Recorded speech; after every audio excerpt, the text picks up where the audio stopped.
Okay.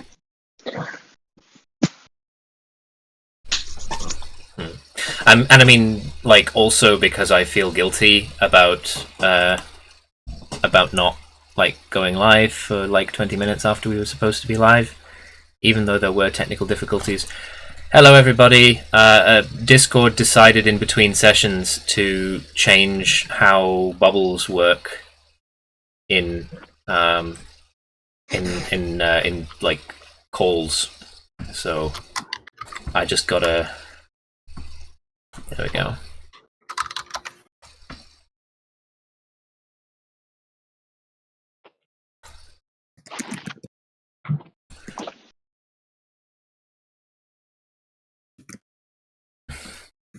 Let's make Maxi really big.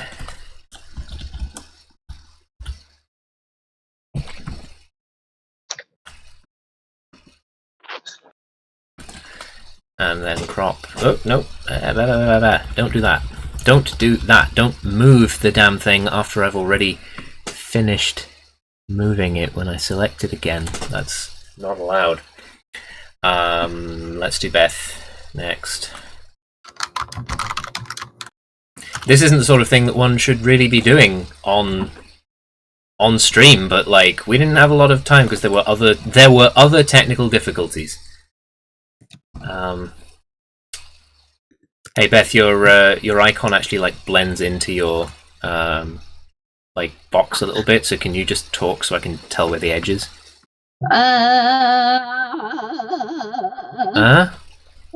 I don't. Oh, it puts the thing around the edge of the box. I'm gonna have to redesign the fucking UI. Oh, this is really annoying. Yeah, I don't know why it changed. Somebody asked them that on Twitter, and they were just like, "Ah, we wanted to change it, and no, you can't change it back yet. We might do that later if people complain about it." But for the moment, you cannot change it. So I'm just going to like put us all, roughly speaking, inside our bubbles, just so that we can be seen. There is not anybody in the chat yet.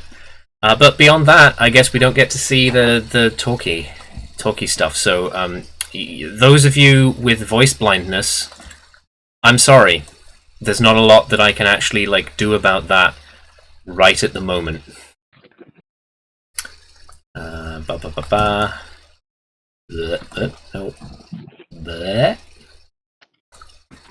All I can do is make it so that it displays our, our little bubbles. There should be something that I could like connect up to OBS if we're going to do this. Like I might not have it ready for this campaign, but obviously we're going to carry on with Games of Bards like in the future, and I would like to have like just a thing for that. So it might be that like in the future I can be like, just link it up to Discord somehow as like a Discord app or something, and then just be like, when this person is speaking according to Discord, flash this bubble.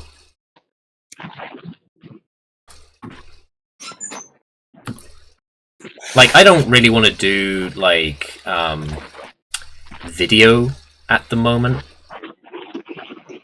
You can probably tell why I don't want to do that, but also like it's easier to get people on if we tell them that you don't have to show your face. Fair.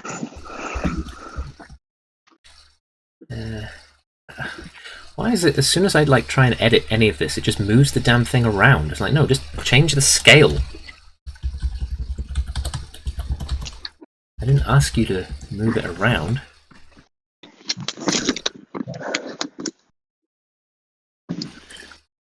I guess we're probably going to wait for some audience here, and finally Matt is the one to fix. Hello. The major problem is that like we can't do the if we had like if we had a thing, if we had like a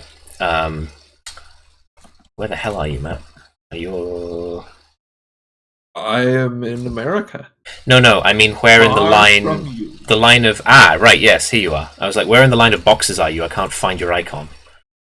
But you're here. You're away on the side. Now you really blend in your circle to you. I am the orange. Yeah, but you're so orange that I can't This is such a change. No, that wouldn't help. Like, trust me, that would not actually help remotely. Okay. I'm just going to make you kind of big, your little concerned kobold friend. Is your is Quench also a transparent PNG or? Yes, because it's the icon for the server remote. I just picked that and put it in. That's why. Yeah. In fact, I'm pretty sure that 3 of us here are just server remotes. Oh yeah. Yeah. Not the same server though. Like one of these is from a different server. Yeah, the Pikachu is only on the Ancients. Okay, so I guess I got to figure out something for next time because Discord is like, oh, you should. We can still get the bubbles if we actually make a server, so we might actually do that for next time. But for the moment, you'll just have to learn our voices, or from basic deduction, figure out who is speaking at any given point. I'm sorry. Why is my connection struggling? I'm right next to the modem. Right. I guess I will tweet again, so I apologize for keyboard ASMR that is about to happen.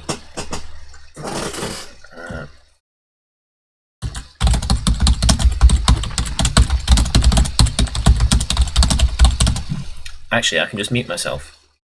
Beep, beep, beep, beep. No, wait, hold on. I muted myself in the wrong thing. Give me a moment.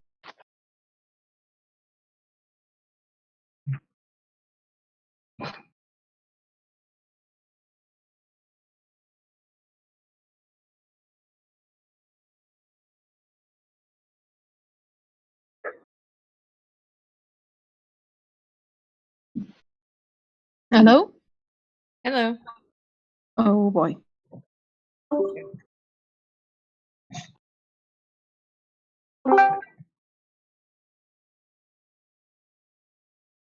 Hello? I think I'm fine. It is currently windier than the fucking storms of Jupiter outside, and holy shit, a tree has fallen over. That's alarming. Well, the good news is I'm on the 3rd floor, so I don't really care. That doesn't follow. That's worse. You can't reach me. Yeah, I know, but if a tree is fallen over, you should be concerned about being in a tall building. I mean, it's a tall, long building, though. Are you in a tree, Matt? I might be in a tree. You in a tree house? No, Just remember, I live outside. in, like, a large abandoned radio station. Oh, I don't know you well enough to know if that's true. No, of course it's not true. I choose to believe This it. is America. We don't have radio stations. Yes, you do. You have all of those It's not ones that abandoned start with a one. K, except they don't exist, I suppose. Like, K is for the ones that don't exist. So I guess... No, we don't. No, we don't have big towers. It's actually that they don't have abandoned ones because radio DJs are like pests, vermin. If one's empty, they just move right in. It's true. You can't get rid of them. Okay, so, right. I'd hoped to, like, start all proper. I really would like if we had people in the chat who could tell me if my voice is better than last time. Because I listened to the video from last time, and it turned out that all the people who were telling me that my voice was too quiet were completely correct. At the time, there wasn't anything I could do about that because I was, like, cranked up to the maximum. But I've put a gain filter on my mic for the stream, so hopefully it should be fine. Except I've turned it down. Like, I've turned it off because my voice on the recordings was super loud. So, I guess, like, I would really love to know from somebody listening to the stream if my voice is actually, like, pretty loud. I guess it's fine this time. Okay, that's great. That might have just been OBS being a bit weird last time. Or it might even be that, like, the act of adding a gain filter normalizes your volume, even if you don't... Like, it's technically set to boost me 2 decibels, but, like, that's not a lot. That's not anything, you know. So, I guess I've tweeted. Have I put it on the Facebook? The Book of Faces. I guess I probably should put it on the Facebook.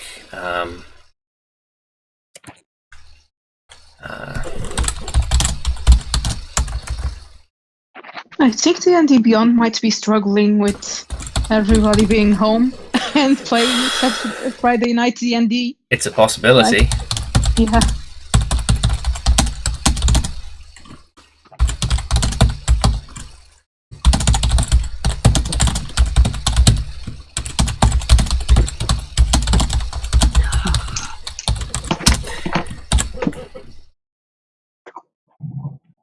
I'll post the link on Facebook.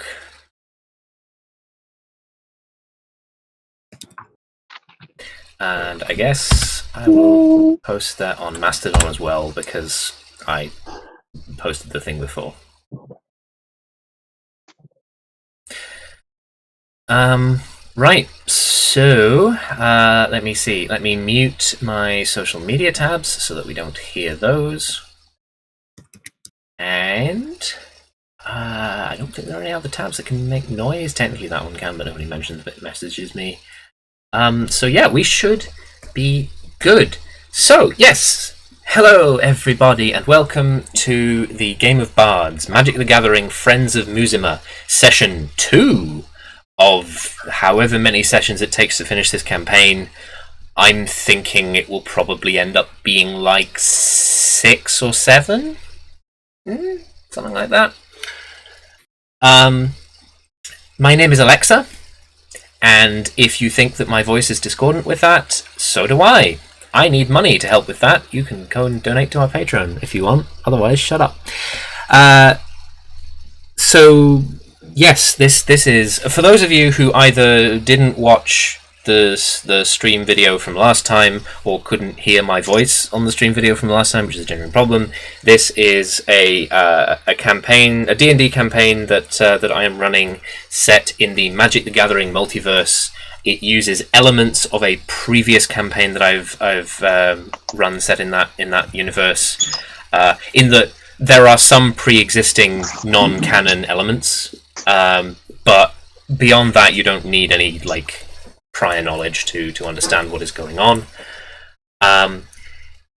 In the last session, the player characters, who are all planeswalkers working for Culver, the curator of the Grand Archive Museum on the plane of Muzema, followed the wicked planeswalker Sathram Vight and his otherwise related colleagues to Eldraine, where they watched them disappear down the tube full of water to the magic mirror in the kingdom of Vantress. And they didn't find out what happened down there, but they did manage to kill Cassidy, the vampire's nemesis, Harzog, briefly. And then Sathram Vight came up to the top, figured out that something had gone wrong, and having what he wanted, rewound time so that never happened. But because you all watched him do that, you retain your memories of what happened in the day that now never was.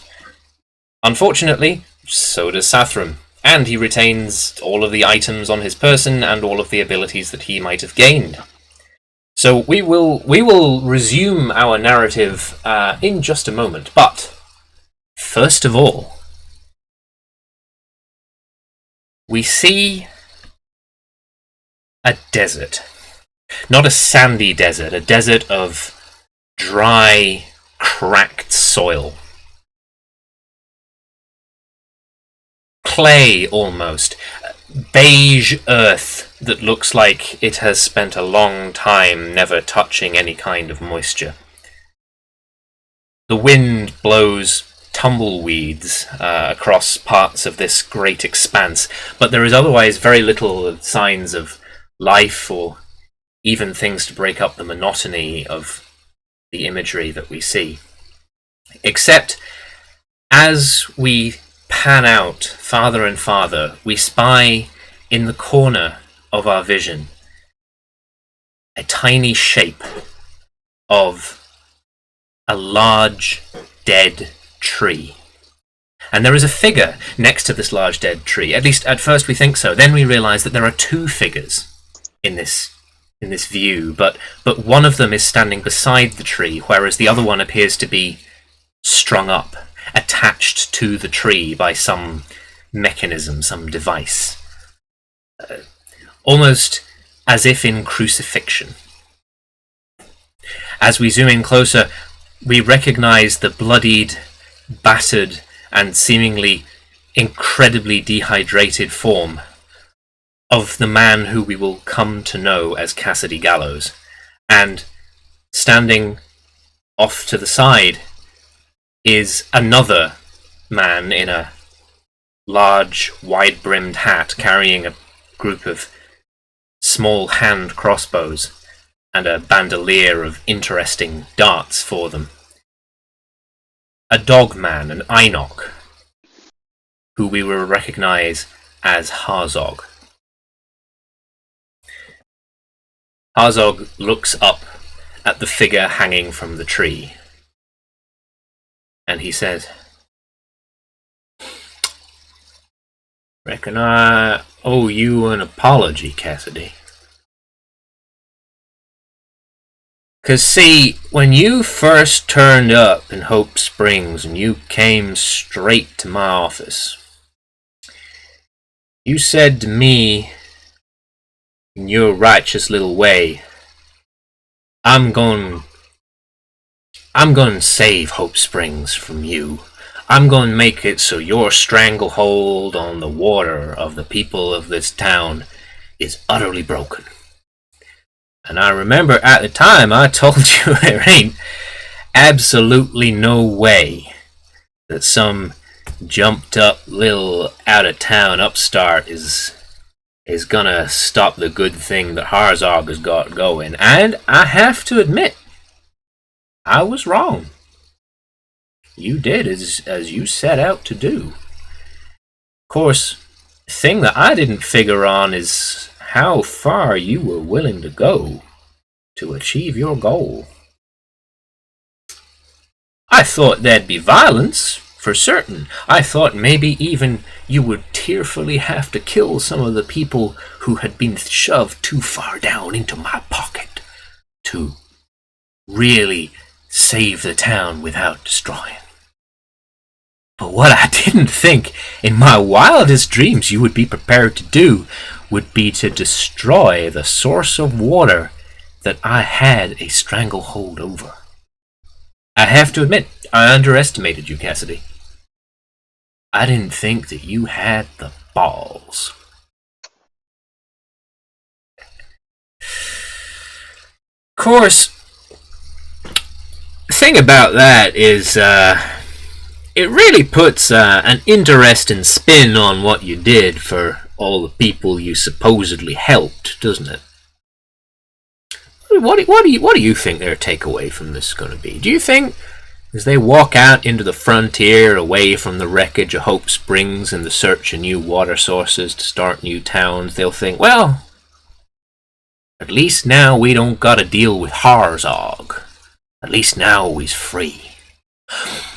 Or, given how the well in Hope Springs was much larger than you would generally find a water source this far out in the frontier, and that therefore lots of those people probably gonna die out here, and even those that don't probably gotta be split up, dividing down families, friend groups, companies, all of their money gone because they gotta set up, starting new. Do you think? I think it's maybe a bit more likely that they're gonna think, if only that piece of shit Cassidy could have just kept his mouth shut. I don't know, truth be told. And right now, Cassidy, you are very soon going to die, so I don't know there's any harm in you just believing whatever helps you go good into that long night. Harzog looks up as shadows pass over him, briefly shading him from the oppressive rays of the sun of Lorado. He says, "Not long now. Vampires have arrived.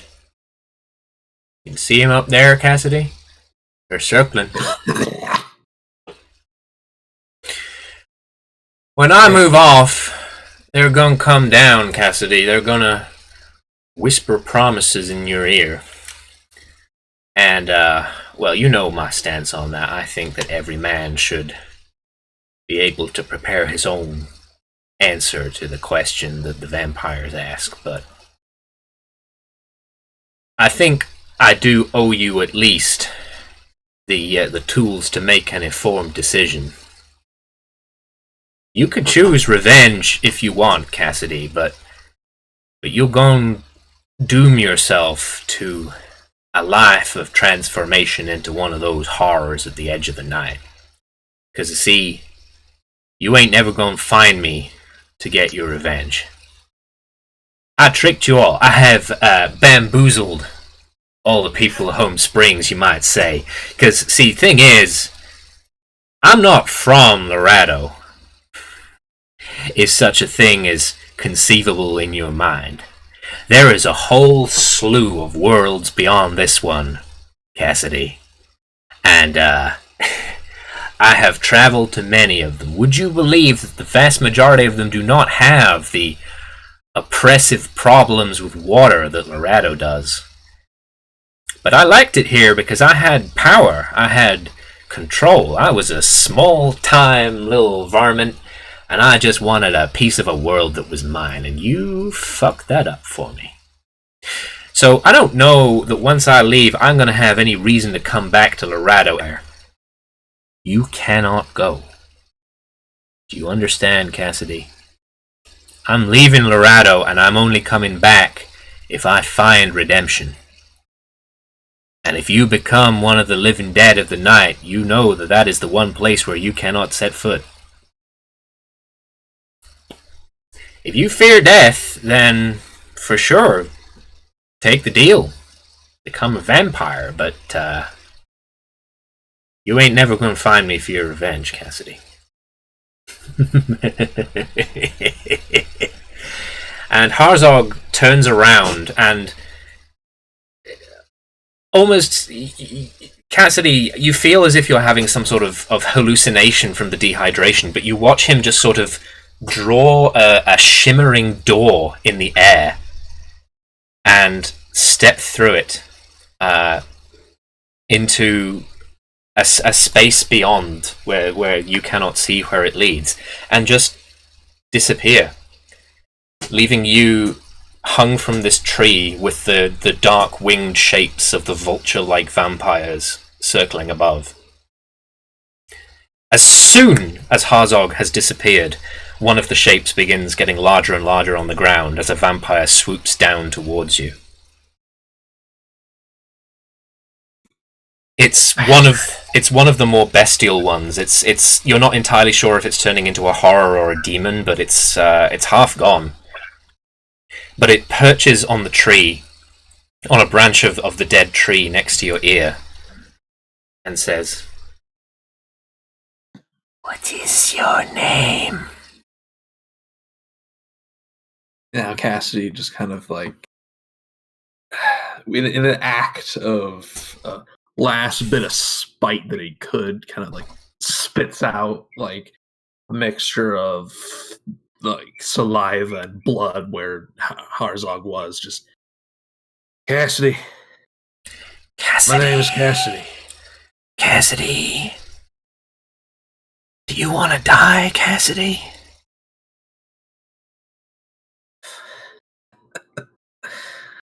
I don't reckon I have a whole lot of choice. There's always a choice, Cassidy. There's always a choice.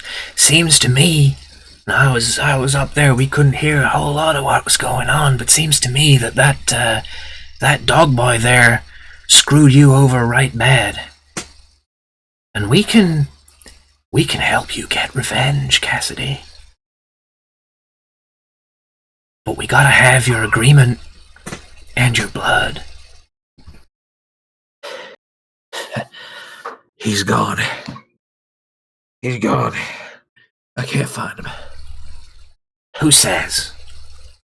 You'd have time to learn to do what he did. Maybe even find him when he comes back. Where'd he say he was going? somewhere else. Somewhere out. Where I can't find. You can always find him, Cassidy. You'll have the time. All we need is your agreement. God, I don't want to die. Nobody does. This hurts. I didn't. Now I'm like this. It's a different life, Cassidy, but you'll enjoy it. And I hate to see a man who got unfairly screwed over right bad like I seen you been just die without getting revenge. But I can't make this decision for you, Cassidy. Do I have your agreement? Yes. And as soon as the words are out of your mouth, you feel the fangs of the vampire just bite down into your into your shoulder, honestly.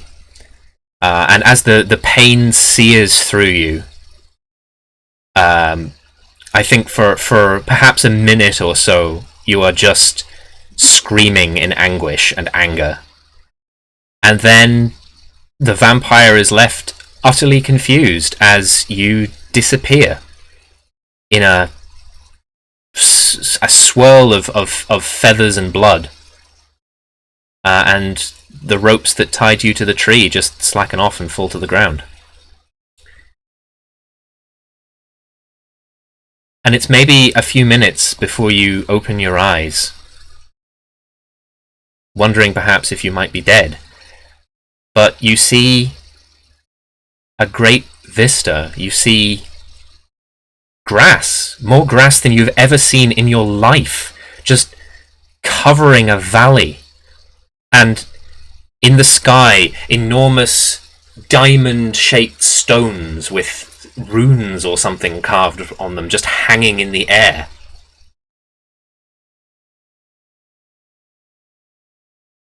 And I think instantly you understand that Harzog was right, and now you can follow him. I feel like as the scene kind of slowly ends, you just hear this kind of slowly bubbling up from his throat. Cassie just begins to laugh, realizing that he can find Harzog now. He didn't make that deal in vain. Mm-hmm.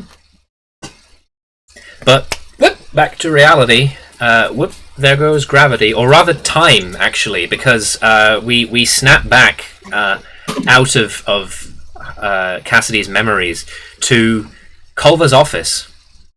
As Culver turns and says, "You must tell me all about it." But and she stops herself and says, "But later." "Oh no.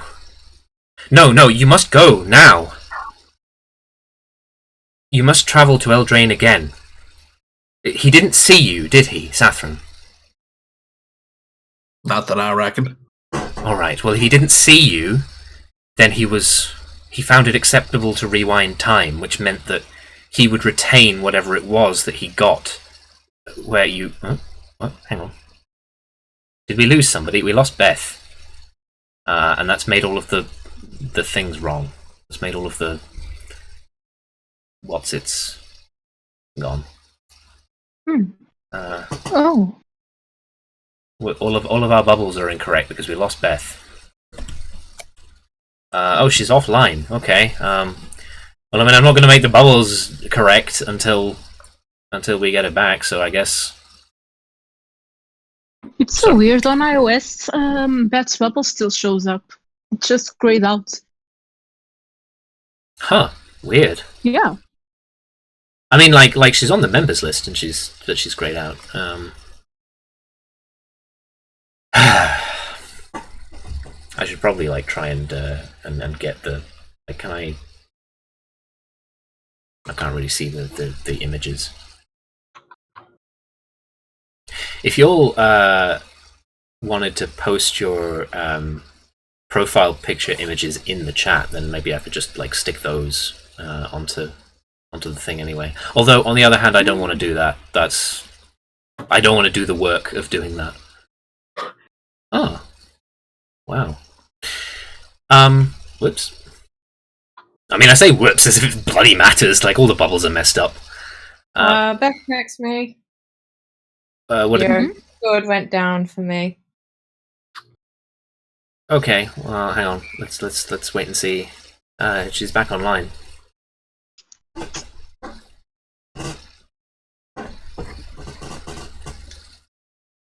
Oh, Discord went down. Okay. Hold on, I need to adjust my Alice band.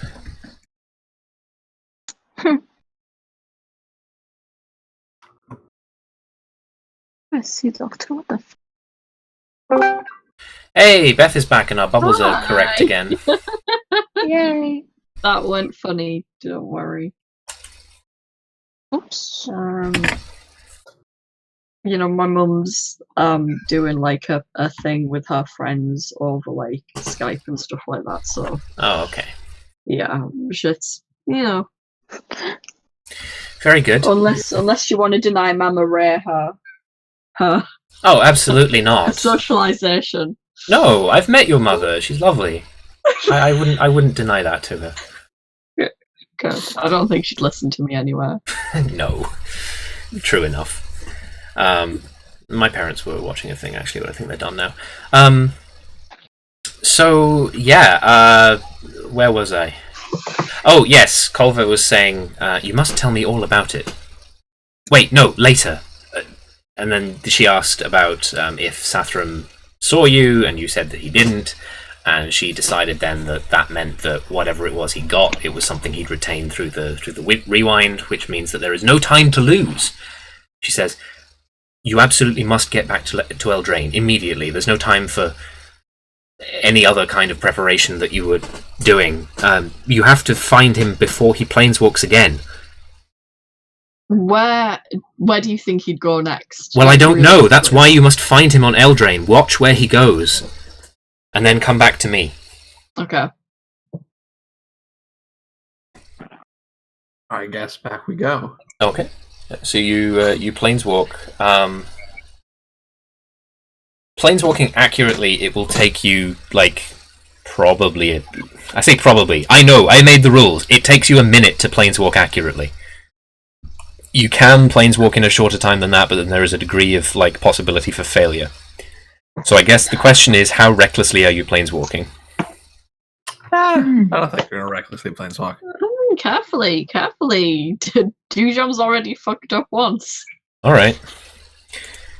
So yeah, you planeswalk in a minute, and I think you arrive on that beach in Vantras just in time to watch further down the beach Sathram Vight and Zai Tao and Harzog disappearing into now. I described how he planeswalked back in the before time, but he might have changed his style since. Harzog 100% like gets his claws and just like it looks like he's like ripping a fabric, and it's just like ripping it through. Nice. Maxi, how does Zai Tao planeswalk?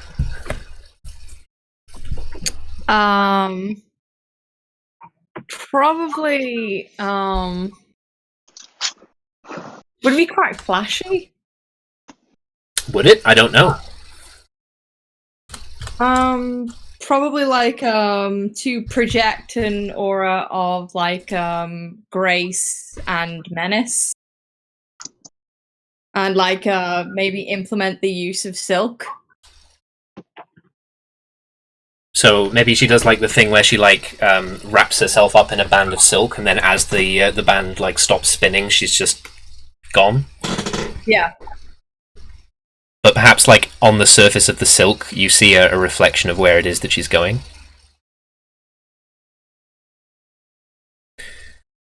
Sathram, how does Sathram planeswalk? I feel like Sathram's planeswalking is very boring. Like he just sort of like how would Sathram play? So this is an important question now that is definitely going to come up again in the lore. You know, it's definitely not just fucking around for flavor. Sathram wears a like a cloak the way that Jace does, and I kind of feel like he just sort of like roughs it up, to like into like it turns into like a fucking circle, and then like the circle becomes a clock, and the hands of the clock spin around, and as they do, they erase Sathram and like instead turn into a vague image of where it is that he's going, and then like the circle around the clock disappears, and then the image disappears almost as quickly. So you have 3 opportunities to tell where it is that they're going, and you see an image of like two towns, one far below the other, which is on enormous marble pillared stilts, and there is the occasional like belching of smoke around, but nowhere near as bad as you've seen in certain other places. But there's a great cloud that seems to cover much of the upper town. And Solitude, you I think would recognize it, because we've established that you have a contact on Fiora. That looks familiar. You think that you have just seen the high city of Paliano. I think I just saw the high city of Paliano. On Fiora. Right, then let's go there. Wait. I have an idea. All ears. That magic mirror thing. It answers questions, right? That's what Yeah. What if we ask it what he got? I feel like that would take too long, Yeah, it could. and that's not what we were asked to do. Yeah, but at the same time, I don't want to have to keep tailing this guy and having him pull more and more bullshit powers out of his ass. That's likely what's gonna happen. If we don't follow them, we know where they're going, so we should go there. All right, I suppose off to this Fiora place.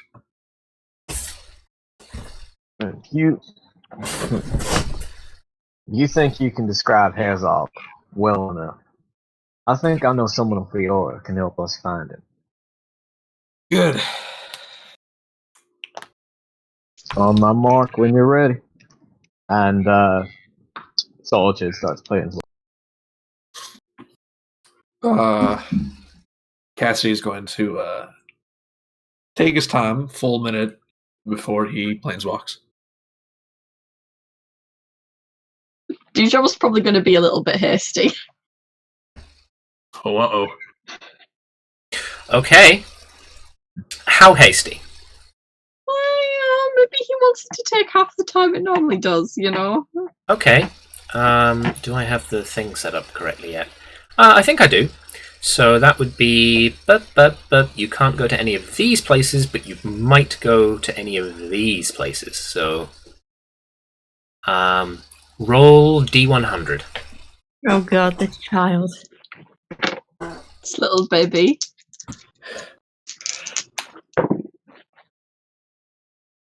$69. Amazing. Nice. Nice. Perfect.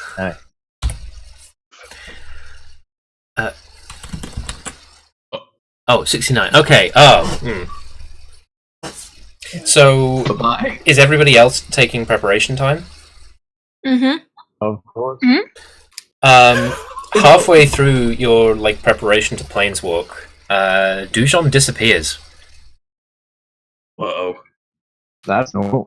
and 30 seconds later, when you finally arrive on the streets of the low city of Paliano, Dujom isn't here. Oh, fuck. Shit. That little guy was useful. Or I don't quite know if that's our problem right now. I mean... I don't know, you see how he was like punching Harzog and just froze him? I feel like that might be useful. That's exactly why I think you can take care of Zoe. What do you propose we do? It's true. There's not much we can do, but like, he knows what we described Fiora to him. So like, if he fucks up, maybe we wait a bit, he'll show up again. I don't want to just like keep going and abandon him to whatever hell plane he's on. Solitude makes a show of looking at a watch that he isn't wearing. Yeah, I guess. Cassidy from a plane that does not have watches is just like, what you doing there, buddy? It's real hard to explain if you don't know where to get it. Never mind. I'll give her. Everybody okay waiting? Let's say 10 minutes. Yeah. Look, we'll wait 10 minutes. Yeah. We'll wait. I don't want to abandon him. Dujom, you are briefly blinded by a bright sun, and oh no! briefly sickened as the ground beneath you appears to be roiling up and down. There is noise all around you, like loud bangs and shouts. And I think when you open your eyes, you find that you have a whole ton of swords at your throat. Oh no! Oh no! Dujom sort of like he like leans like he's the cat meme right now. He's like, oh no! Hey guys. How would Dujom conceptualize this? Standing in front of you are a large number of people in various forms of dress. Some of them have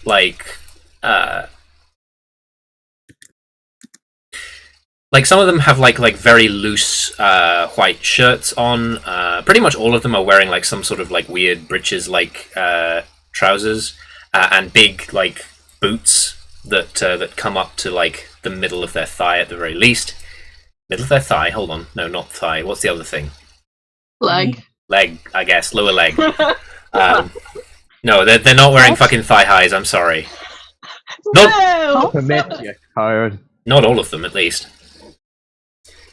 But yeah, like they have various different dresses, and I think as your balance comes back to you, you realize that in fact the floor beneath you is roiling up and down.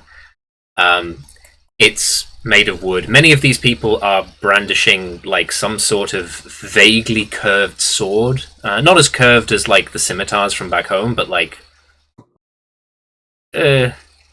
pointy curved swords. And they are all looking at you with some degree of suspicion. Most of them seem to be humans, but you can see a couple of goblins in there, and some sort of like strange blue person with wings. And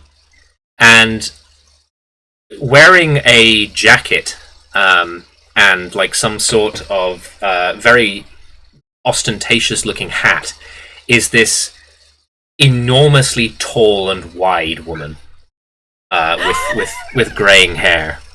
Yes, she's here. Oh my god. Who looks at you with a degree of confusion and then pokes her cutlass even further into your chin and says,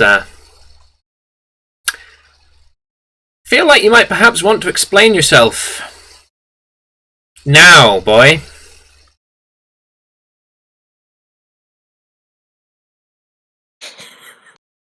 This is the greatest thing that could have happened.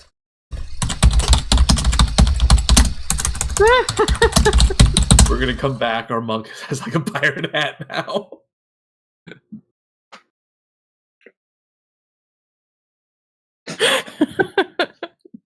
I mean, the sun's gone, so we're not trapped forever. Hello? Hello? Hello? Yes. Hello? Oh, Oh, did you drop out, Beth? yeah. How much did you miss? Nothing. It was, she was like, oh, explain yourself. And then I explained myself, but no one heard it because I dropped. Oh, right, yes, okay.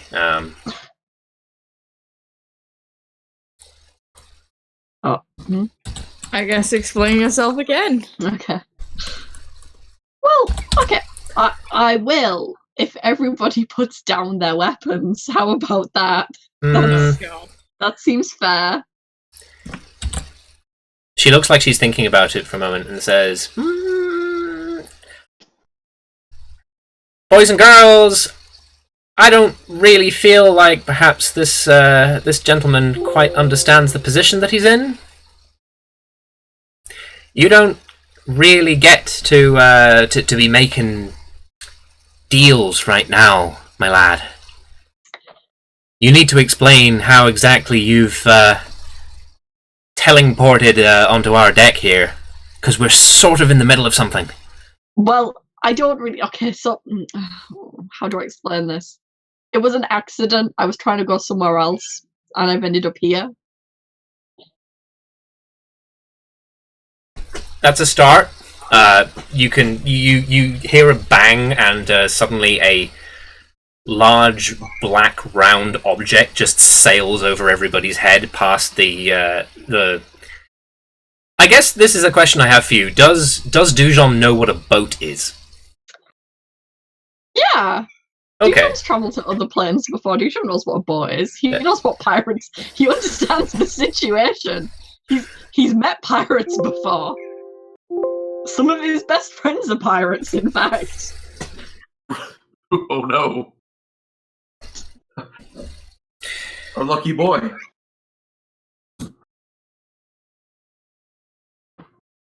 They aren't, though, are they? I don't think Dujom has any friends. Rude.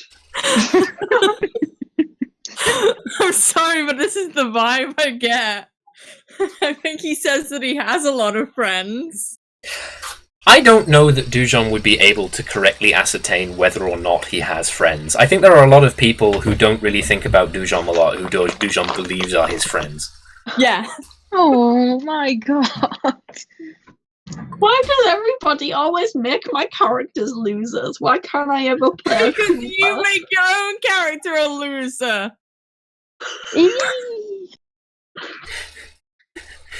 Beth, in the first session, you set up a goof wherein he has these really immature and uncomfortable nicknames for everybody in the archive. That's true. He's headstrong and just runs into situations, kind of like how right now is the situation. So you brought it on yourself. He's a fuck up and a loser. He is, yeah. Oh my god, he's on the way to realizing that no one is coming to help. In his darkest tower, he'll realize nobody's actually friends with me. Oh god, no, that's fucking depressing. That's why we have a party now. It was 30 seconds, Dujom. No, I think this is good. This is a massive diversion from whatever the hell else we were going to be doing, but it fits with Dujom's character as this sort of impulsive idiot. I like how Dujom turns to Cassidy. No, we don't have time to go do the thing you wanted to do. Let's follow the bad guys. Oh fuck! Screw this waiting. We need to take action now. I have made a horrible mistake. 30 fucking seconds. So by the way, everybody watching the stream, I guess I've made a terrible mistake, and I will not be able to change anything about the overlay until OBS stops locking up, which will be presumably whenever it finishes loading this incredibly high-resolution image from the internet that I have attempted to load as a source. So until then, I guess nothing is going to happen. I say nothing's going to happen. We will continue with the game. So yes, you understand what is happening. You are on a pirate ship. It is in the middle of a battle, and the pirate crew are pointing their swords at you, and this giant woman appears to be in charge.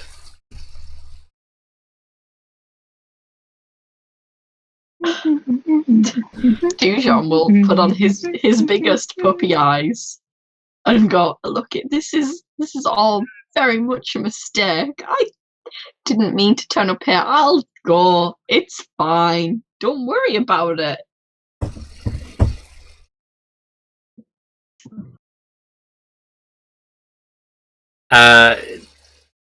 The woman looks confusedly at you and says, "Well, I do suppose that if you manage to just turn up here, then you can just as easily be on your little way. We don't have time to be dealing with sudden stowaways." Sure. It won't take me long at all, ma'am. That's Admiral to you, Admiral. you Admiral. little bilge wipe. Admiral Beckett Brass. Yes. Anyway, I'll just be going on my way to where I was supposed to go. Dujom will planeswalk again. Does he do it before? How long does Dujom spend planeswalking? A minute. He spends a minute doing it. He's Okay. I think around about 20 seconds in, the Admiral just says, "Well, we were waiting." I'm doing it. I think around about 30 seconds in, you actually start to generate the visual signifiers of planeswalking, and they believe that you're telling the truth up until the point where you actually leave. Okay.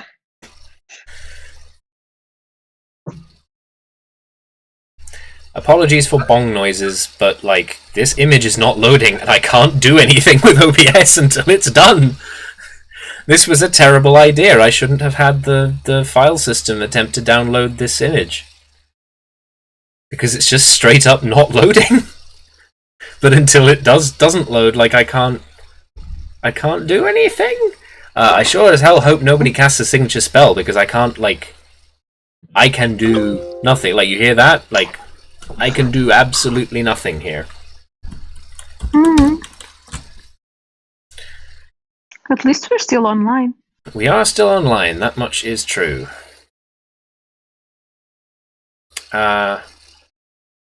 So yes,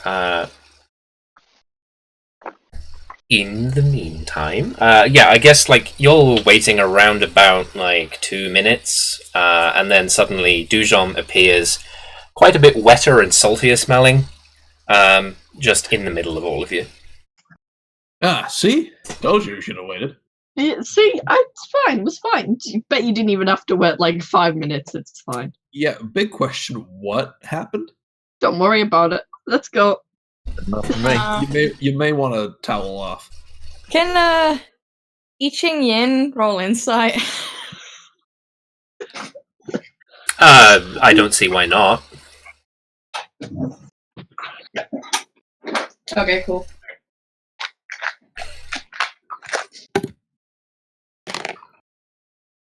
Uh, 24. 24. That does that sound good compared to, I guess, roll deception, Beth? He's not. Dujom doesn't deceive anyone. Dujom doesn't tell lies. Dujom's very embarrassed. Don't worry about it. All right, in that case, it's persuade. Don't worry about it. Don't worry about it. That's a 4. Okay. I think Ichin Yin, you figure that it's probably fine, but you think that he's kind of fronting about how not big a deal it was, and that he's kind of shaken up and embarrassed.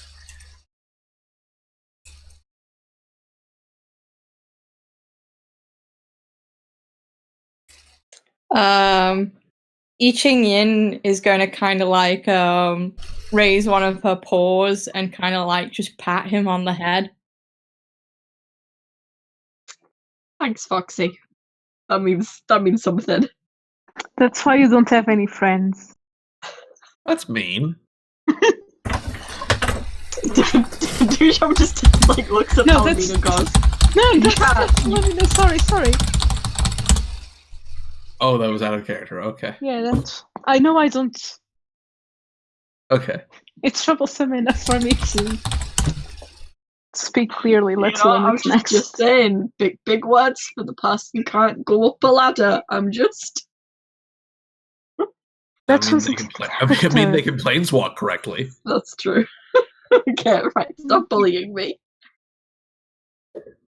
I'm just That a was- little boy. That was me, Citro, bullying my friend from a long time, Shadow. Don't do that. Don't. Sorry. No. Okay, Okay. I think we're going to take a moment for me to end the stream and restart OBS, because at the this is apparently a known problem with OBS, is that if you try and load an image source from a URL, it will just like hang the program and never do anything.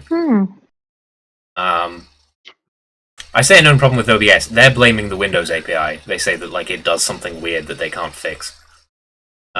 So we're going to go away for just a second, and then we're going to come back, and it's going to be fine and not interrupt any recordings because I actually didn't press the recording button. So we'll just have to hope that this all goes well. So yeah, I'm just going to force close OBS. We will be back in...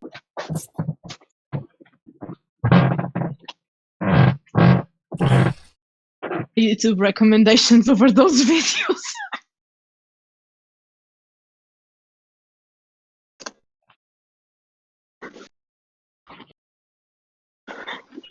Okay, are we back? Are we streaming again? Can we... Are we once again streaming? Have we returned? Has it happened? I keep saying have we because it doesn't appear to be like happening. Can we... Oh, there we go. There we go. God, I sound so fucking nasally on the stream. And guess what? That's only going to get worse! When I finally do voice training, I'm going to be nasal as hell, because that's how it works.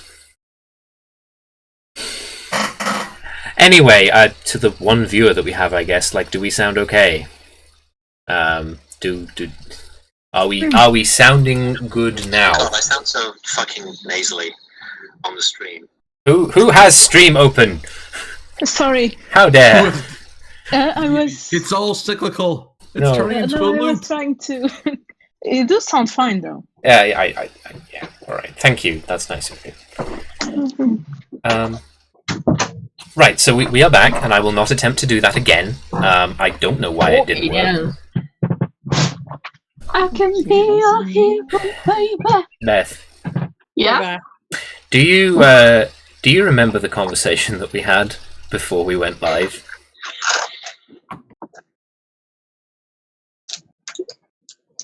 No. Well, what was that? Do you remember the thing that I asked you to do? I can't have been that loud. I wasn't even at my thingy. Your floor go creaky creaky, and it will be very loud on the replay. Well, that's not... I can't help that. It's an old house. Well, turn your mic off when you go. Well, I didn't... I thought we Move were on house. there. Stop Move to pulling a on new bullying. house. I went away to get a drink so I could take some ibuprofen because my head's hurting. God, I feel like Yahtzee now. I listened back to the previous episode, like, the ambient noise coming out of you was very, very loud, Beth. Well, I can't help that. I have a creaky old room. I like how you soften your voice as you're explaining this. That'll also help. If you complain too loudly, the ghosts will hear, and they'll be upset about what you said about the house. Yeah, they Yeah, won't even like- do anything. They'll just make the floor creak more. Yeah. I'll just bang on the pipes. And, They'll rummage You through know. your mail. like, shake my mattress and wake me up in the middle of the night, and I just see, like, a dark shape on the end of my bed, and I'm just like, Derek, please. Derek. Derek Aura. Yeah, it is Derek. Isn't Derek Okara dead now? So that actually tracks. That scams. At long last, he can Solid finally job. actually talk to the dead. Yeah. Is he dead? Hang on. Yes. I think he's It dead. doesn't Yeah. matter. I'm screaming He's again. dead. Oof. Shall we carry on? Yes. He was 69 when he died. Hey-o. Nice. Nice. Before we do, this is who Dujom saw. There you go. That's the image that I had to end the stream over trying to show.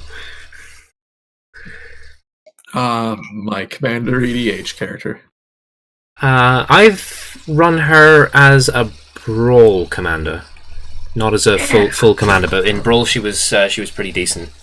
Pirates. Though to be honest, the only reason I was interested in that standard at all was because of pirates. Like I love pirates. When I start streaming again, I will bring back my stream show that, in deference to all the other shows, doesn't actually have any sort of cohesive philosophical like drive apart from I play games that are about pirates.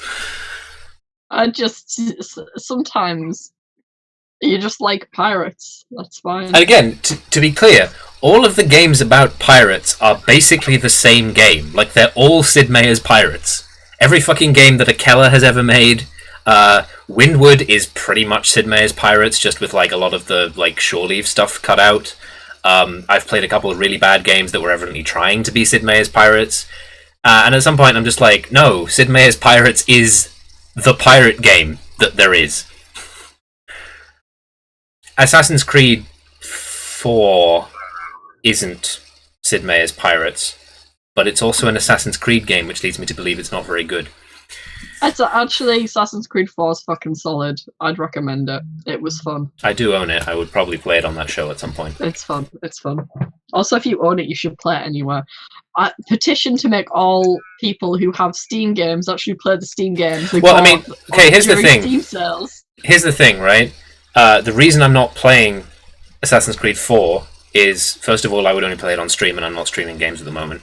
Secondly, I'm pretty sure that my computer can't run it, because this laptop is dying. It is, it's on its way out. It is in the twilight of its life. It has already melted the internals of its own keyboard from overheating too much, and I think the casing is going to come apart at some point. It's discolored in plenty of places. I do not have the means or funds to buy a new computer. That is also, by the way, the reason why the new episode isn't coming, because as soon as we have 3 different people's audio to edit, Audacity's like data usage becomes too large and my computer crashes. So it takes a long time to edit those episodes. And because it takes a long time to edit those episodes, we basically only make those episodes, which means that it takes a lot. You see the problem here.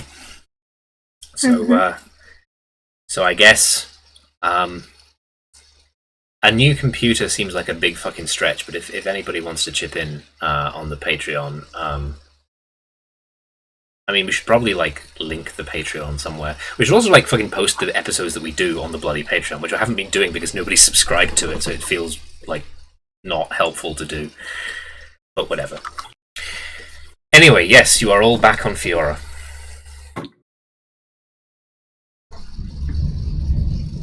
Ooh. Pure or Eldraine already? Fiora.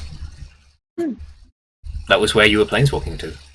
Yeah. Oh, why don't I take the lead?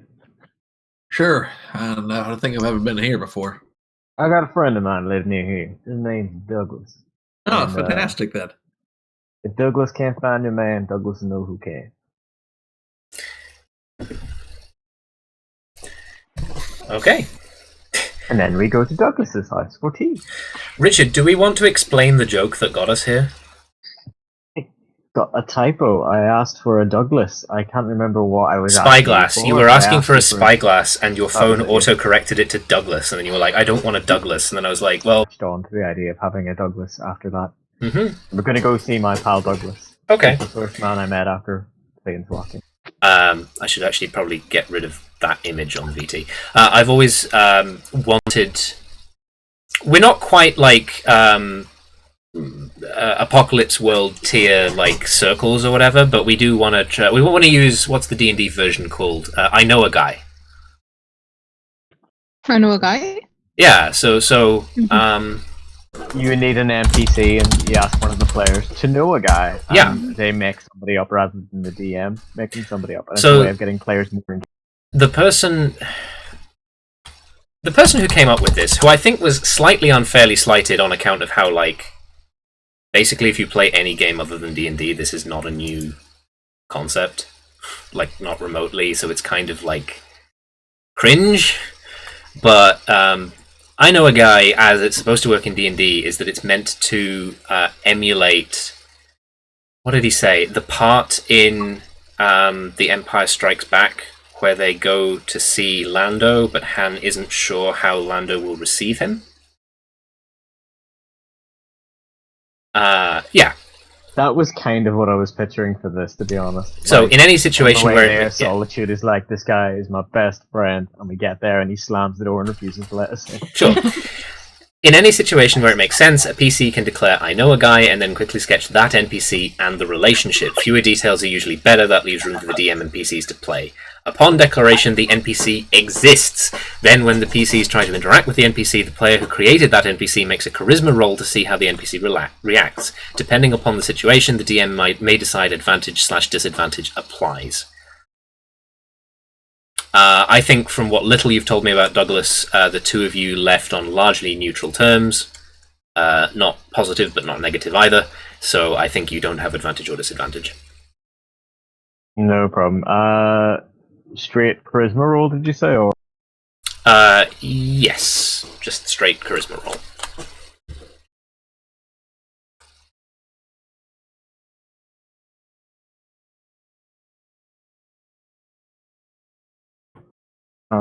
okay, that is an 18. An 18. Okay. So yeah, you find Douglas's hideout and you knock on the door. And I think a little slot in the door, like at eye level, opens, and like a we'll say like an eye, two eyes, but like one of them is like whited out with a scar across it. Just looks through and says, "Who's there?" Oh, you know who's here. Solitude. Douglas, how are you?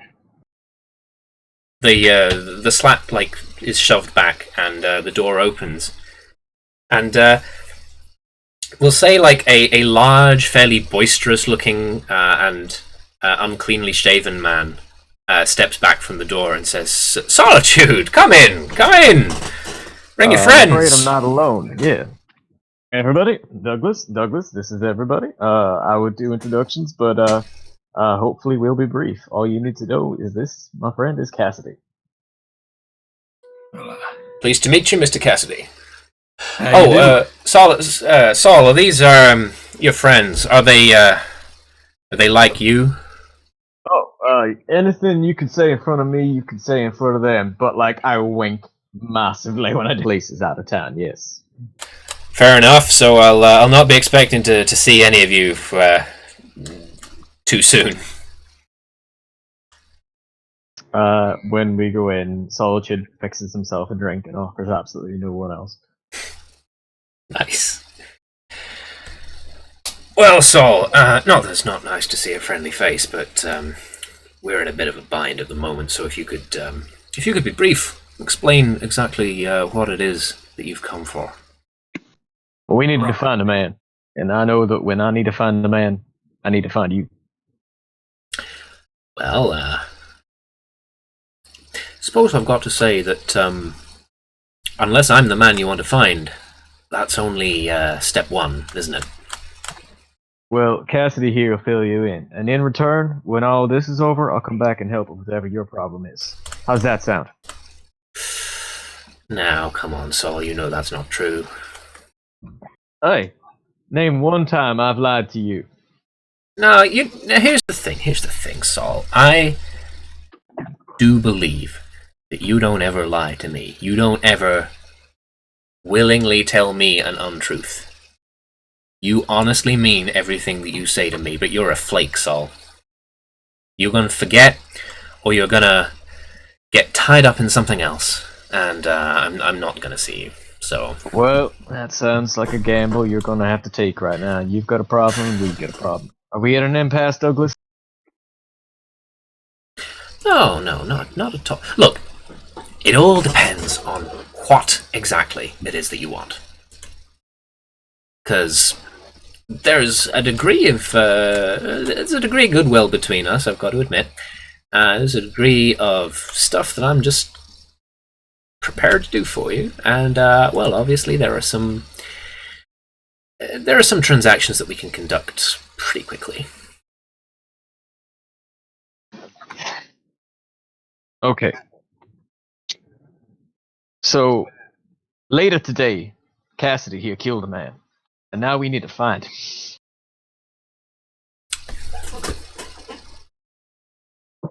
Do you want to run that one by me again? Absolutely not. Cassidy? Some kind of magical shenanigans ended up happening, and he ended up alive again, and I would prefer he stay dead. So, via magical shenanigans, a man who you thought you killed is alive again. Yeah. I'm going to say that Douglas is... we've established that Douglas is or appears to be a human. I think I'm just going to make it canon that Douglas's accent is wandering all over the place. I think possibly he has spent so long being like Solitude's kind of like infiltrator and thief that he actually just doesn't have his own voice anymore. Because it's too hard to like establish what sort of accent he should have. The problem is that if he talks to the two of you, then obviously he takes on like the generic like Southern American accent, but like that doesn't make sense for him to have. Nobody on Fiora talks like that. He's me in every game I play, got you. Perhaps he should talk to Dujom and you should try and imitate. No, because I don't want to be racist. Oh wait, sorry. Do you mean a little bit? Do you mean like your accent or the accent that one presumes Dujom would have? My accent, the accent that by proxy I suppose I've given Dujom, which is he sounds like he's from Teesside. Okay, here's the thing, Beth. You have absolutely no idea how many times I have practiced imitating your accent and Maxie's accent, and I can't do it. I feel kind of insulted. I can get close, but then I'm like, no, that's not close enough. They'd be insulted. Like, I cannot do it. I'm too middle class, I guess. What you need to do, right? What you need to do is you need to spend some time on the docks. You need to go Whitby. You need to walk around in Whitby a bit. You need to look at some things. You need to go down to Borough. You need to go to the Bongo, and you need to have one of their absolutely foul gin and tonics. You need to just spend some time walking along the River Tees, and you just you just need to go soak up it all up, and then you can do it. I was gonna say there are legitimately people who try their best not to absorb other people's accents, but they kind of end up talking like that. And then they try not to because they don't want people to think they're making fun. Yeah. I genuinely, it gets so difficult when you're on holiday and like every person who you meet who is trying to sell you something or give you directions or whatever has like dominant control of the conversation. It is so difficult not to emulate at least their dialect. Like, my dad started talking very weird when a Turkish man convinced him to buy 22 pairs of socks. That's the most Mr. Alex's dad thing I've ever heard, and I don't know your dad at all very well. I will tell you this story, but not on stream. I don't want to embarrass my dad in front of potentially infinite YouTube viewers. On the replay, of course. We have like one person watching at the moment. Hi, Navi. Hey. Hey. What was I talking about? Right, yes. So Douglas his accent just wanders all over the place. It's canon now. He has patented himself onto so many aliases that he no longer knows who he is. What was he saying? Oh, right, yes, that he doesn't trust Sol's IOUs, but that he doesn't have any bad will towards Sol himself. So he's asking, like, what's the deal? What is it that you need him to do? Right. Well, the man's name's Harzog, and he is, I think, distinct for this place. He's got the head of a dog, so he shouldn't be that hard to find. Mm-hmm. And I suppose that he's like you. Yeah. There's two others with him. Two others. Yeah, one is just kind of a generic-looking guy. He's going to be the hard one to find. The kind of spirit lady, I don't really know. Our friend over here might be able to tell us a little more. I give you a sharp look when you say tell. I say what? When you like say tell us more, I give you like quite a sharp look. Describe her a little better, I suppose. I don't know. I haven't seen her much. Douglas looks at you, eaching in.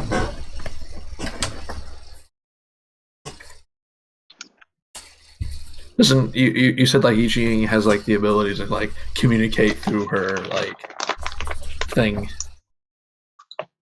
Yeah, communicate through the medium of music. Yeah, that's fair.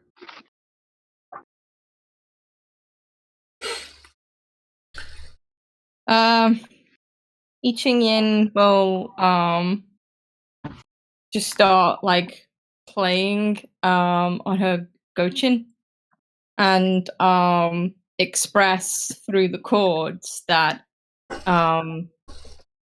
she cannot speak.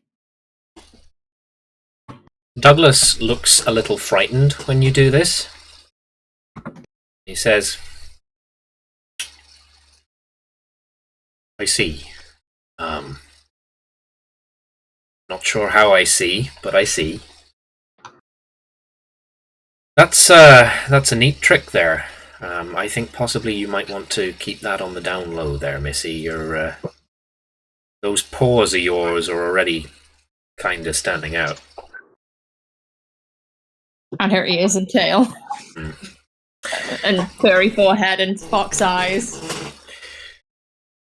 Palomino straight up heights.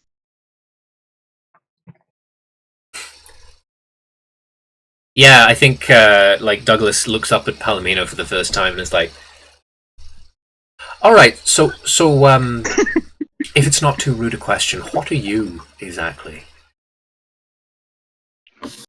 Me? Yes.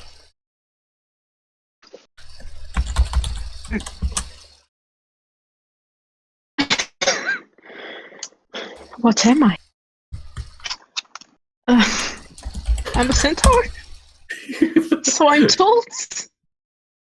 I don't know. I was kind of center? adopted. I'm adopted. Oh, well, that explains everything then. So was I. That's why I ended up like this. They weren't very good adopters. Oh wait, wasn't Douglas just plain human? Yes, he is. But he just took your assertion that you were adopted as like seemingly explaining every question that he had about you. Fair.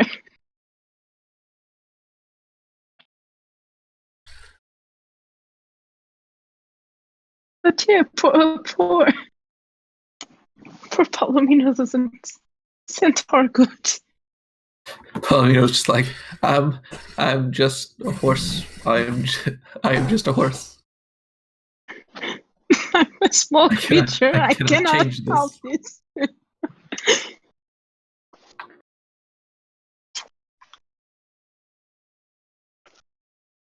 This centaur needs therapy, but Nobody done anything yet. mm-hmm. Yeah, I'm pretty sure they don't have centaurs on Fiora.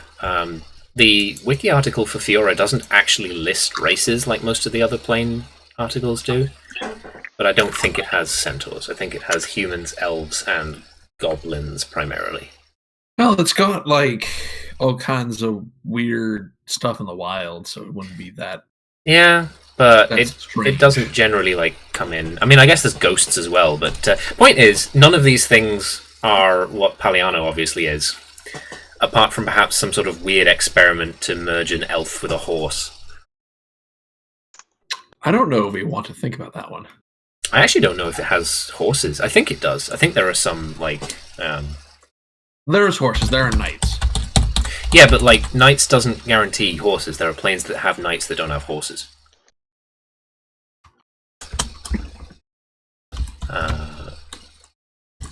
I could do a Scryfall search to find out, but it's not particularly important. Regardless, Douglas has never seen a centaur.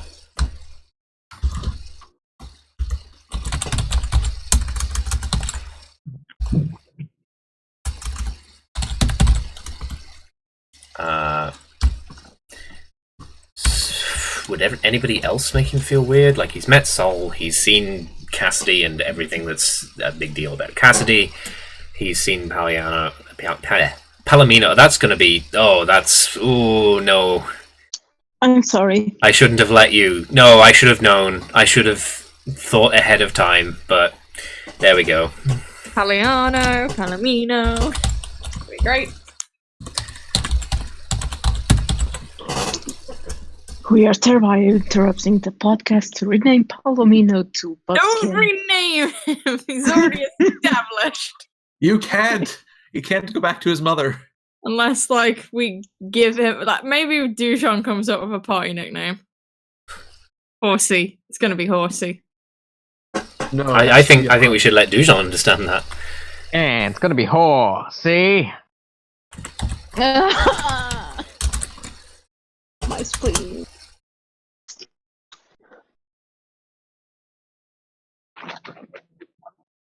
Yeah, cool. So if I like search for every creature that was printed in a conspiracy set first, there's elves, there's ghosts, there's humans, there's demons. There's obviously loads of constructs, although you don't see a lot of that around nowadays. In the there's zombies. Oh, there are shapeshifters. Oh no, that was a Dak Faden thing. Never mind. He's dead now. There's a Hydra. Like, the iconic types are represented, but I think it's mostly humans, elves, and goblins, and their ghosts that are the proper sentient inhabitants.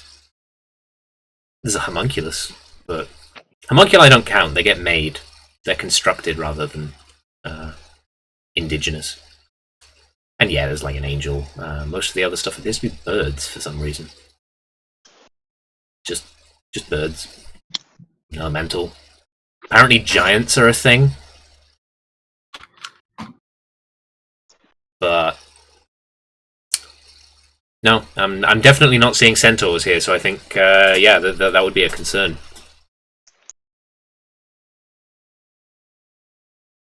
Yeah, no, nothing. So Douglas thinks for a bit, and he says, I cannot say that I've ever heard about this dog man. How recently do you think he came here? 5 minutes ago, maybe? What did you say, sorry? Like 15 minutes ago, you know? Well, no, we don't know how time is going to work. Are you fucking shitting me?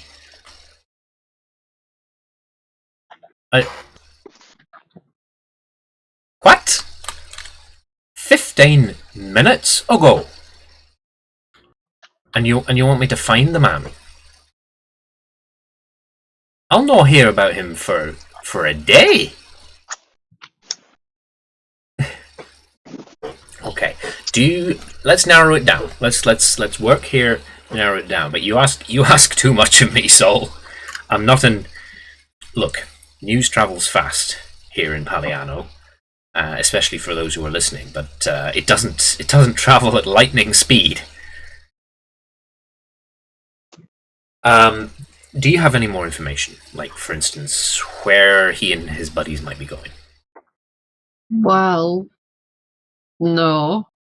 We could have, but we decided to come here first. You were that important to us, Dougie. That important. Okay, That's how much faith I have in my friend. only Saul gets to call me Dougie, and I actually wish he wouldn't.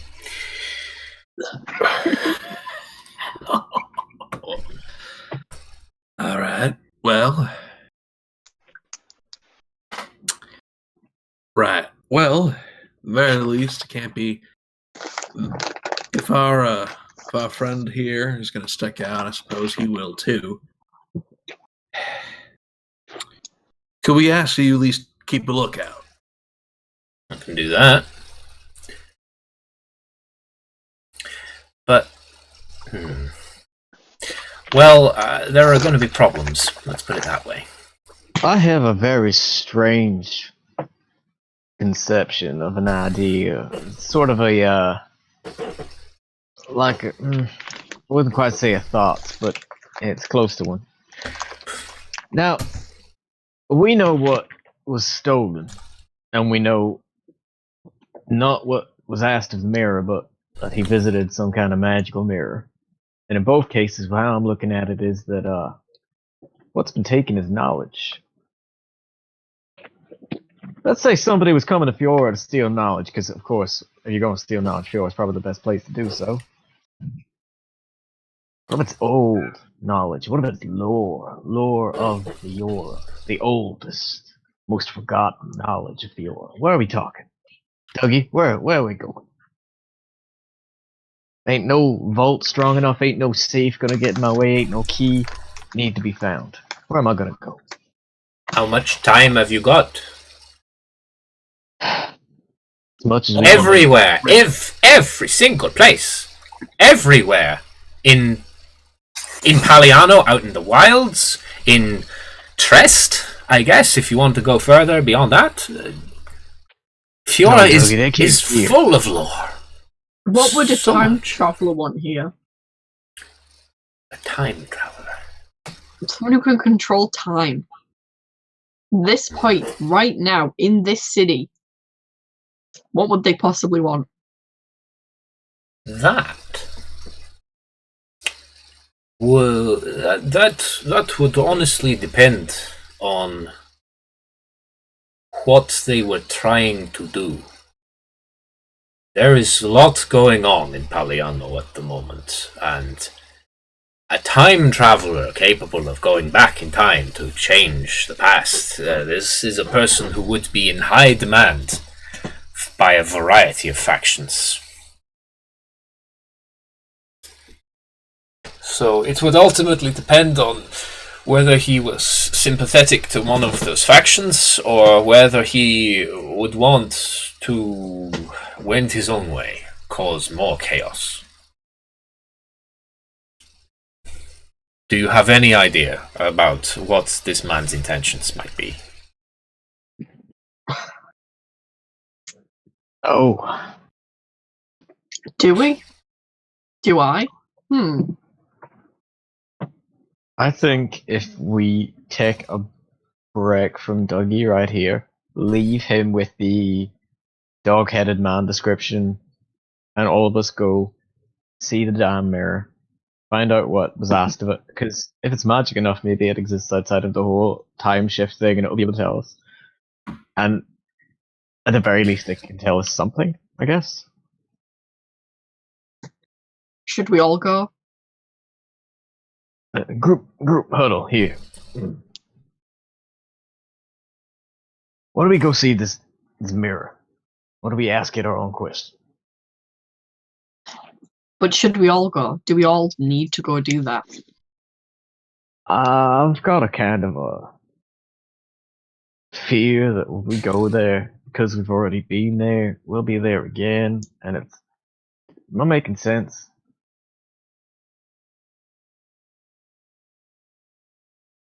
No. What? No.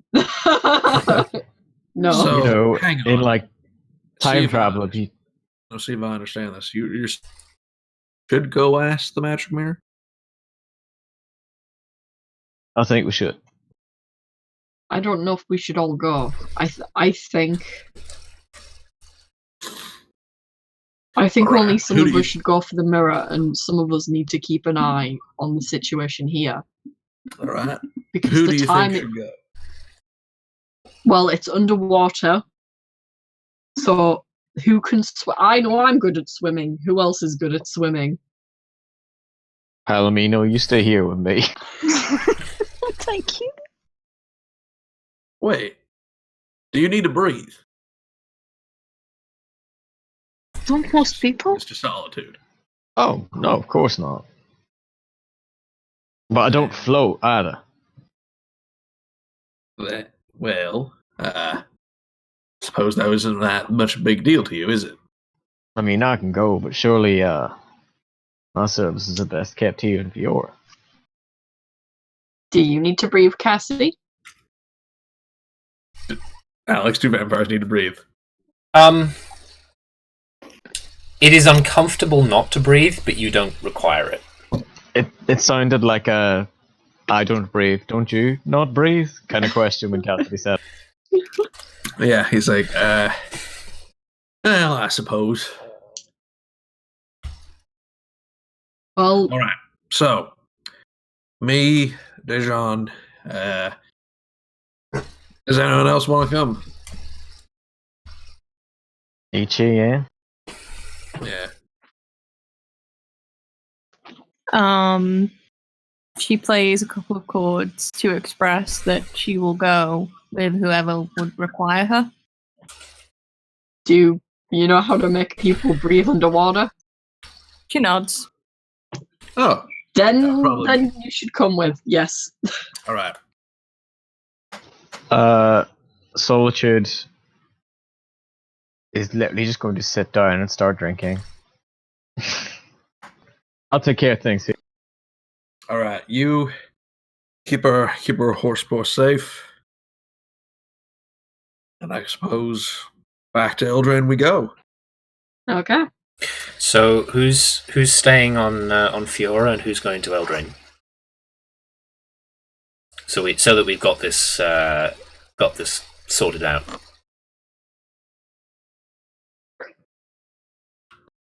I'm gonna stay with Douglas. Okay, and Palomino is staying in Paliano. Are the rest of you going back to Eldraine? Yeah. Okay.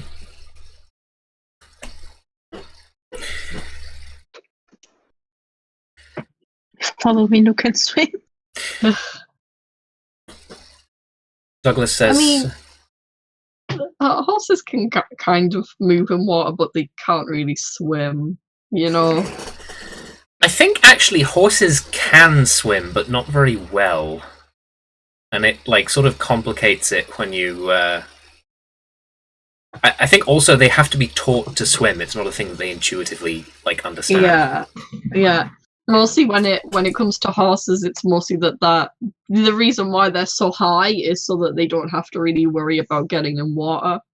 You know, their body is normally out of the water, just their legs, and they can normally fjord things, but they can't swim. Beth, please do not suggest that anything is remotely sensible about the way that horses are designed. To be clear, I have met many horses that I like and love dearly, but the horse... You have met many horses. The horse no, genuinely. The horse as an animal is like somebody David Cronenberg'd a dog, right? There's no non-sinful reason for the horse to exist. They are also one heart attack away from death at all times. Last I Aren't checked, we all? No, but Aren't we- they are perpetually very nervous. They are very fragile animals. There are so many utterly normal things that can happen to a horse that will then be like, well, guess I'll die. Yeah, it's like we get a plastic bag over our heads and we can't see for a minute, and we're like, oh god, and then we take it off and we're like, that's fine. That happens to a horse for 1 minute, it takes it off, and the horse is just like, I guess I'm gonna die now. That was too much. Bye. And you're just like, you cost me £1,000. Why are you doing this? That is a very cheap horse. I know. Horses are great. It's like, do you want your bicycle to be able to make bad decisions? Do you want your incredibly expensive investment to decide to destroy itself one day? Buy a horse.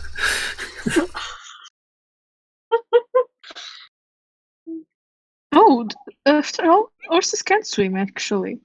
Oh yeah. At least it is according to this person on Quora. Oh. Yeah, but God forbid they get a little bit of seaweed over their face. Oh, it's all over them. Ain't y'all heard of they do this really stupid thing called cribbing, where they put their huge teeth on something and just like suck air in, and they love to do it so much that they just inflate. Oh yeah, and then they give themselves fucking like colic or whatever, and then they die because they can't be sick. Why? Why are horses They just be that way. They're just like that. There are just so many things that, like, you wouldn't believe, right, that horses are not the way that they are because, like, I mean, think about how fucked up dogs are, and they're that because we did that to them. We did an atrocity to this animal, and like horses are not like that. Like, yes, obviously there are, badly bred horses that we have fucked up, but the horse as a platonic whole is not like, we didn't do that. They're just like that. They're just like that. Horses, they're just like that. They're just like that. Apparently the Americans call it windsucking, not cribbing. Which, like... I may have betrayed myself a bit there. It'll be like, it'd be a specific region of America, Matt. Don't worry about it. You betrayed your heritage. I'm not actually American. Oh no, a big red bar. Oh, so over there, it's called MTV Wind Sucks. Actually, over here, it's called Get Another Horse. Get another horse.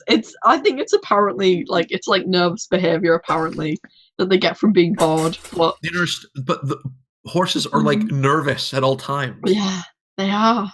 How are they so powerfully built? And yet, like, a squirrel runs by them and go, guess I'll die. Like, if you twitch, that squirrel is pulverized. It's like what happened? I mean, we said last time a horse once kicked out my uncle's eye, clean out his face, right? And yet, I can't believe we're on this again. Let's carry on. A horse is like if a baby were like the size of an adult man and made entirely of fireworks. That's horrifying. Please stop describing the horse, because every time you do, the nightmare gets worse. Yes, we should return to the narrative. Yeah.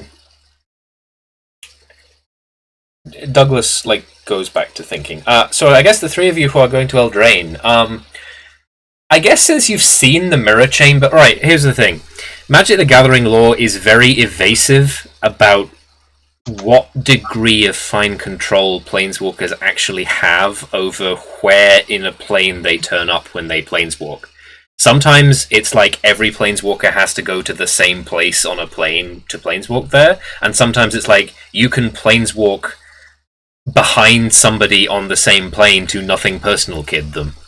Like, there's no consistency about how exactly this works. So to speed up the narrative, I'm going to say that because you've been there, you can planeswalk into the Mirror Chamber.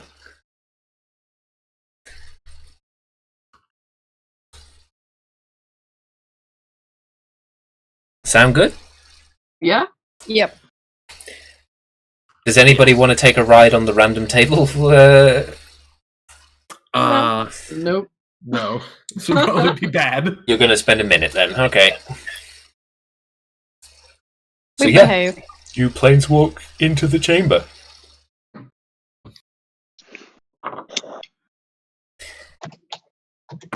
It is empty. There are stairs up to where you were before, and then there is also the pool of water.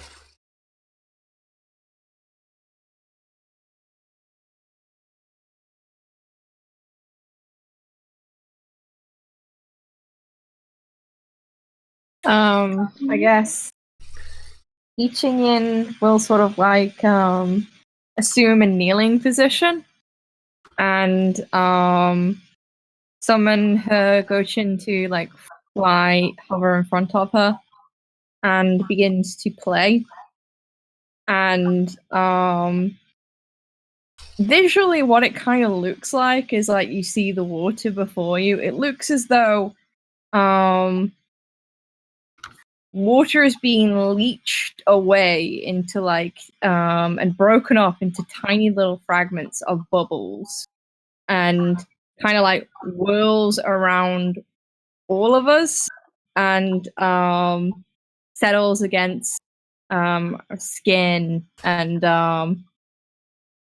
then like when the music ceases to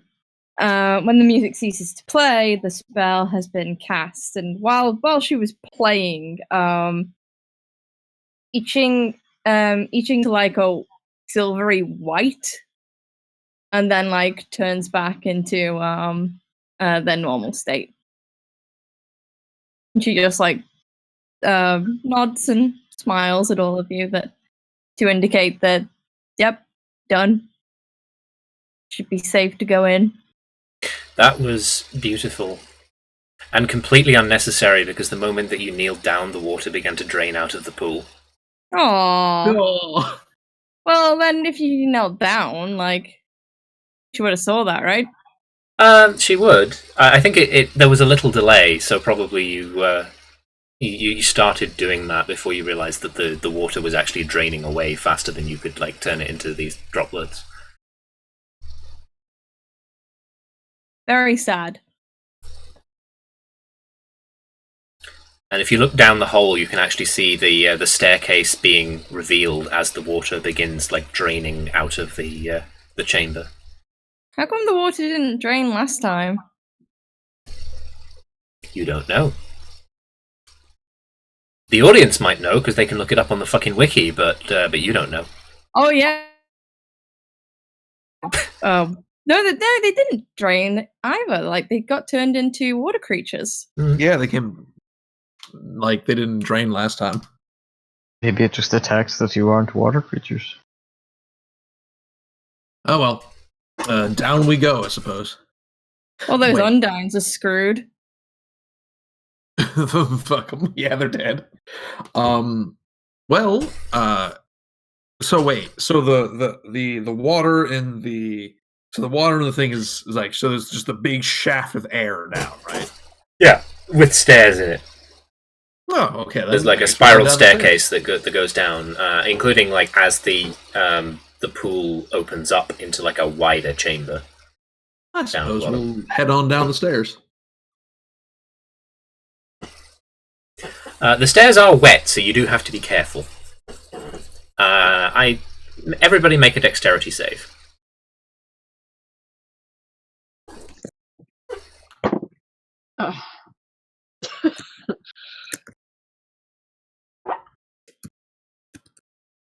No, don't open Fire Emblem Heroes phone. Thank you very much. Unnatural 20. That's good. Mm-hmm. Also an unnatural 20. Okay. Cassidy?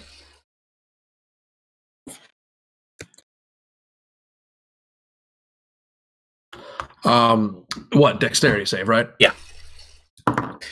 Oh, 18. Okay. You will manage to make it to the bottom of the spiral staircase after a few minutes without slipping. And that's where you see the mirror. Just sitting there. In front of you.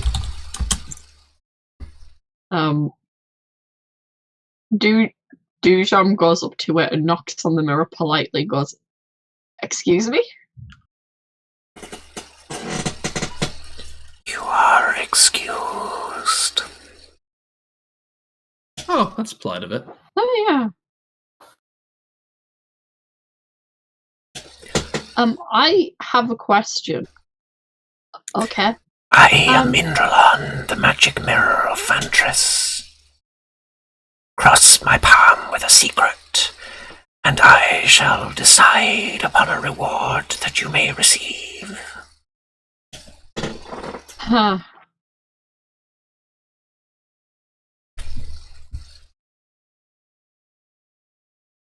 I just want to know if you knew where the last guy who asked for something was off to and what he wanted.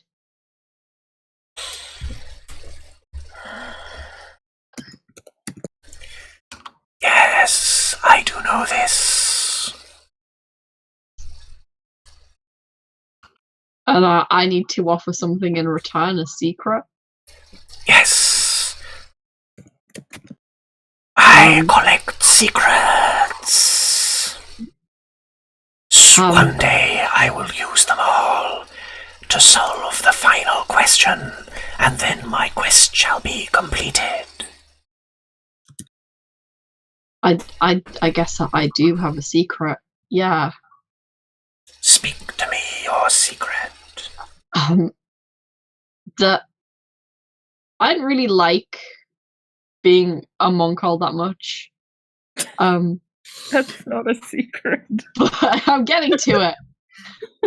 But, I can't speak. I know he's getting to it. But you know, one of the reasons why I still shave my hair is that it grows in curly and it's kind of embarrassing. Because it makes me look really cute, and I don't want to be cute, I want to be tough.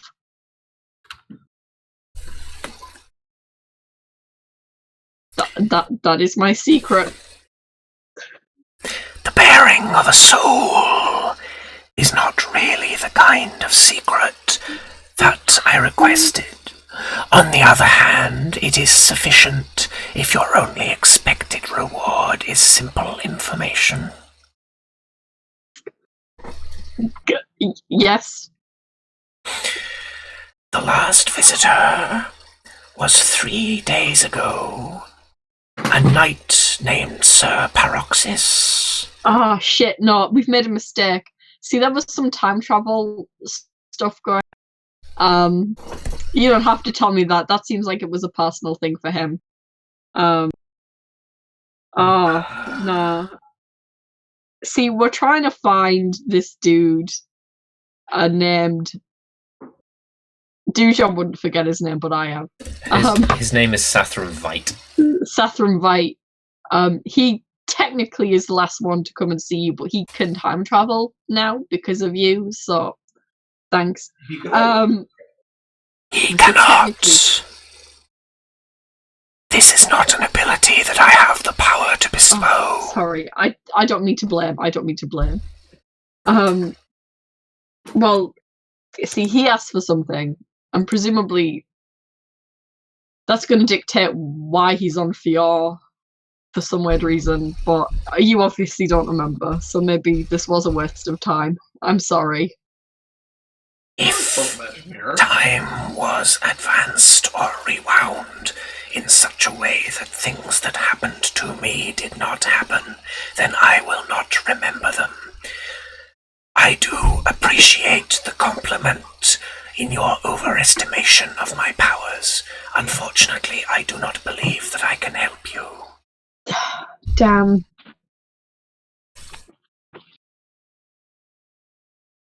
Nah.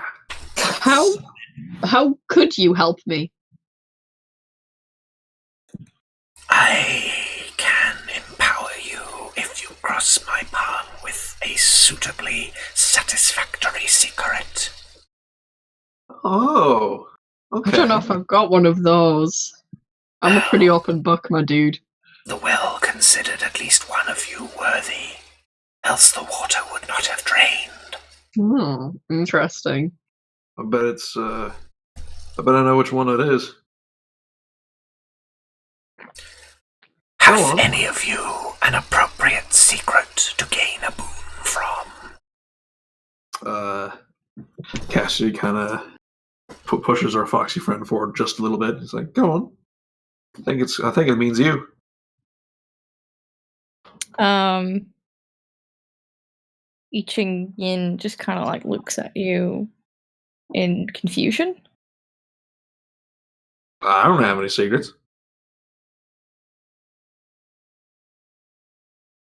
You've got kind of the long-suffering way about you, so looks like your past is probably laden with a lot more secrets than mine.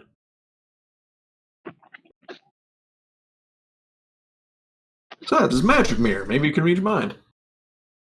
If necessary, the wild creature does not speak.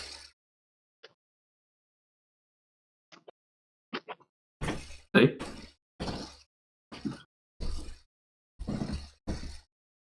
We do not, however, read minds unless absolutely necessary. It is impolite. You feel like a probe in the front of your head, though, I Ching-yen. It seems less questing and more questioning.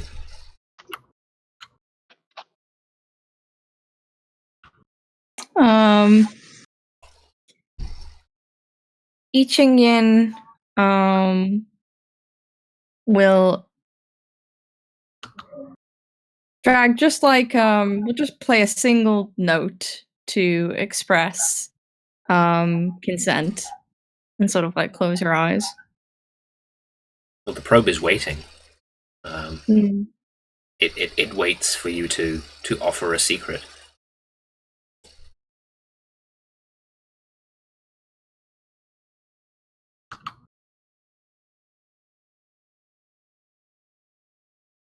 She's not sure what she can offer.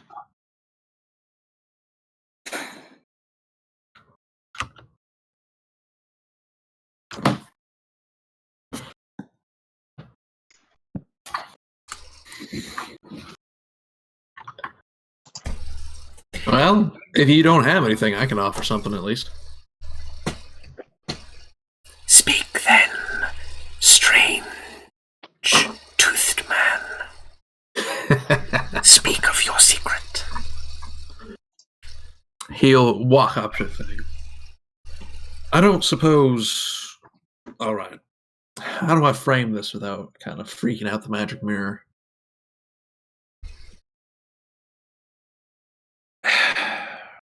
I'm from a faraway land. A land where there doesn't rain.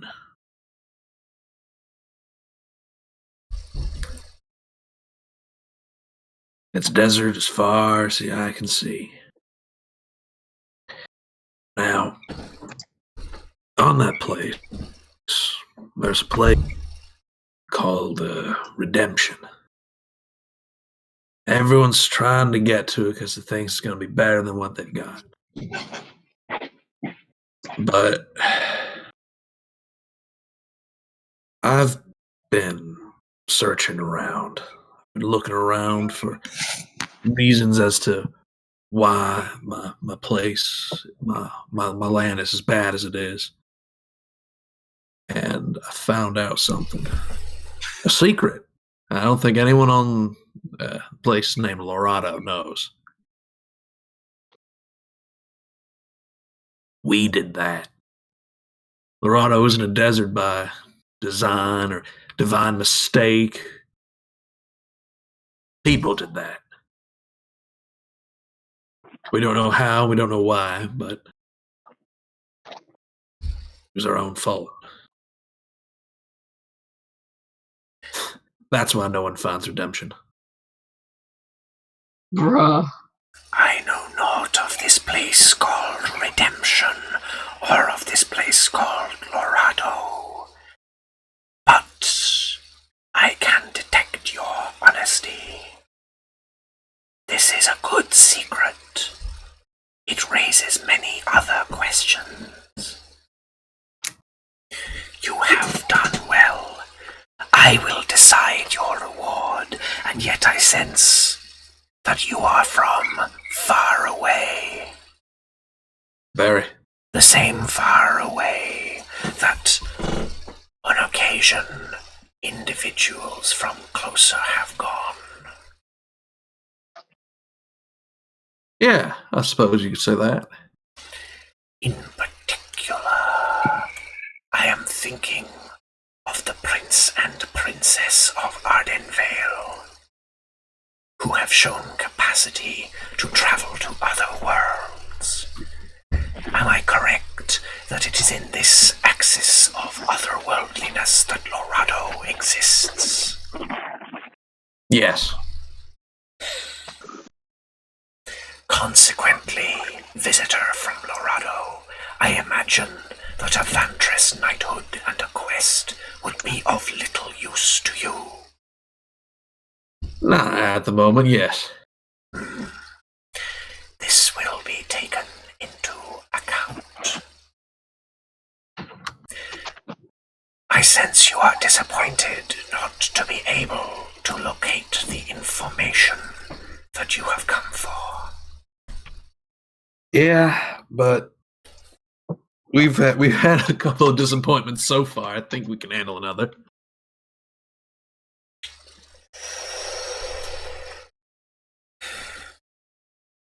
Give me some small time to consider. Sure thing. He'll take out he'll reach into his big long coat, takes out takes out a flask and just drinks it.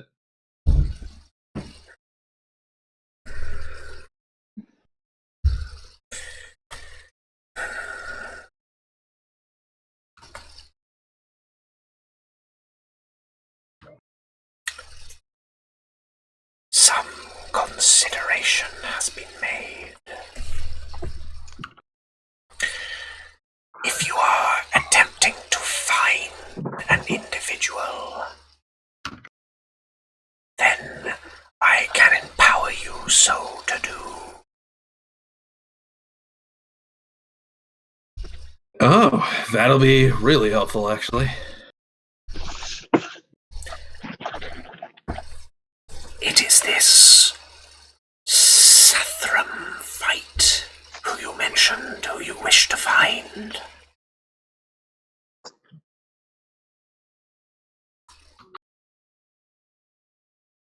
You do not need to answer this question if you do not wish. Yes, that is the one we want to find. I can empower you to find him. The power will be limited. It's all we got.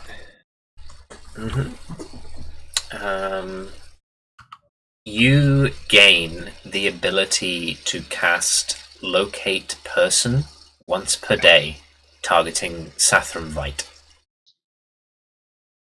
That'll work.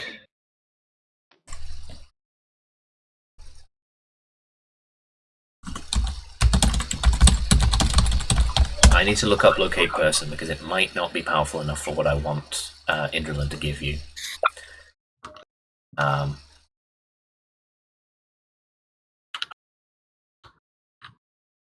Okay, so it has a larger range than 1,000 feet, but outside 1,000 feet, you have a much vaguer idea of the direction. In fact, do you know what? I'm going to say you don't get Locate Creature. It might instead be better if you can cast Scry. Let me see. I wasn't expecting you all to do this, so I didn't prepare anything. Scry has a saving throw. Yeah, alright. No, I think that's fair. Yeah, you're given Scrying. You can cast it once per day without any, materials or anything like that. But it...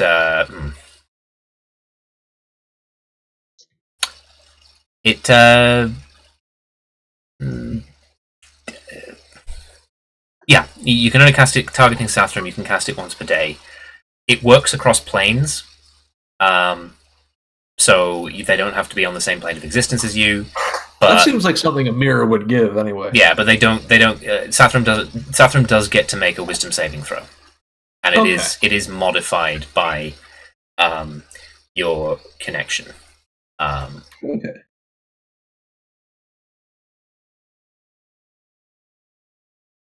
That's fantastic. All right. Yeah, you can cast Scrying just once per day, but only on Sathram Vight. Oh, that's fine. Oh, thank you kindly, Mirror. That is More helpful than you know. No thanks are necessary. You have contributed greatly to the great project. All right, I think I have what we came for. Now please go away, because the DM is sick of talking like the eye from Thief. That is the guy from Thief. Poor man. All right, so let's get to it. I suppose back to Fiora then, eh?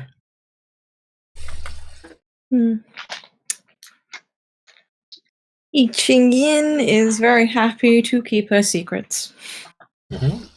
Yeah, he's like, you seem hesitated. I'll belt one out. It's fine. I think it was mostly because she was very confused about like this idea of worth. Yeah. It was just like, no, that's a mistake. I just It's like like, how Dujom has no secrets. He's just like, my hair grows in curly. Dujom just has like baby secrets. Baby secrets for babies. And as he was just like talking and sharing, like I Ching Yin is more and more convinced that like this boy is a tiny baby. He is but a cub, and he has been left out in the cold. Hey, can I I ask hope his mother shows up and finds him. she dead. Otherwise, I may eat him. Oh no. No, she's not like that. She is convinced that you are like an actual child. I mean, he's 19, so Yeah, I know. He's age-wise 19. you are- I know age-wise, like stuff like that, but like her idea of you conceptually is like a cub. You are a kit. You are a pup. He's a little baby.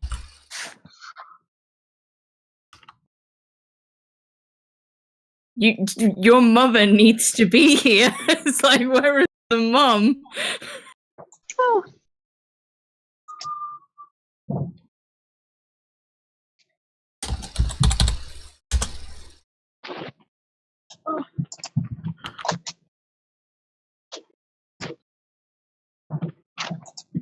So yeah, I guess.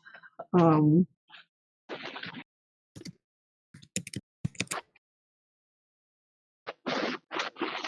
guess we go back to Fiora. Yeah, let's get back to Fiora. Okay.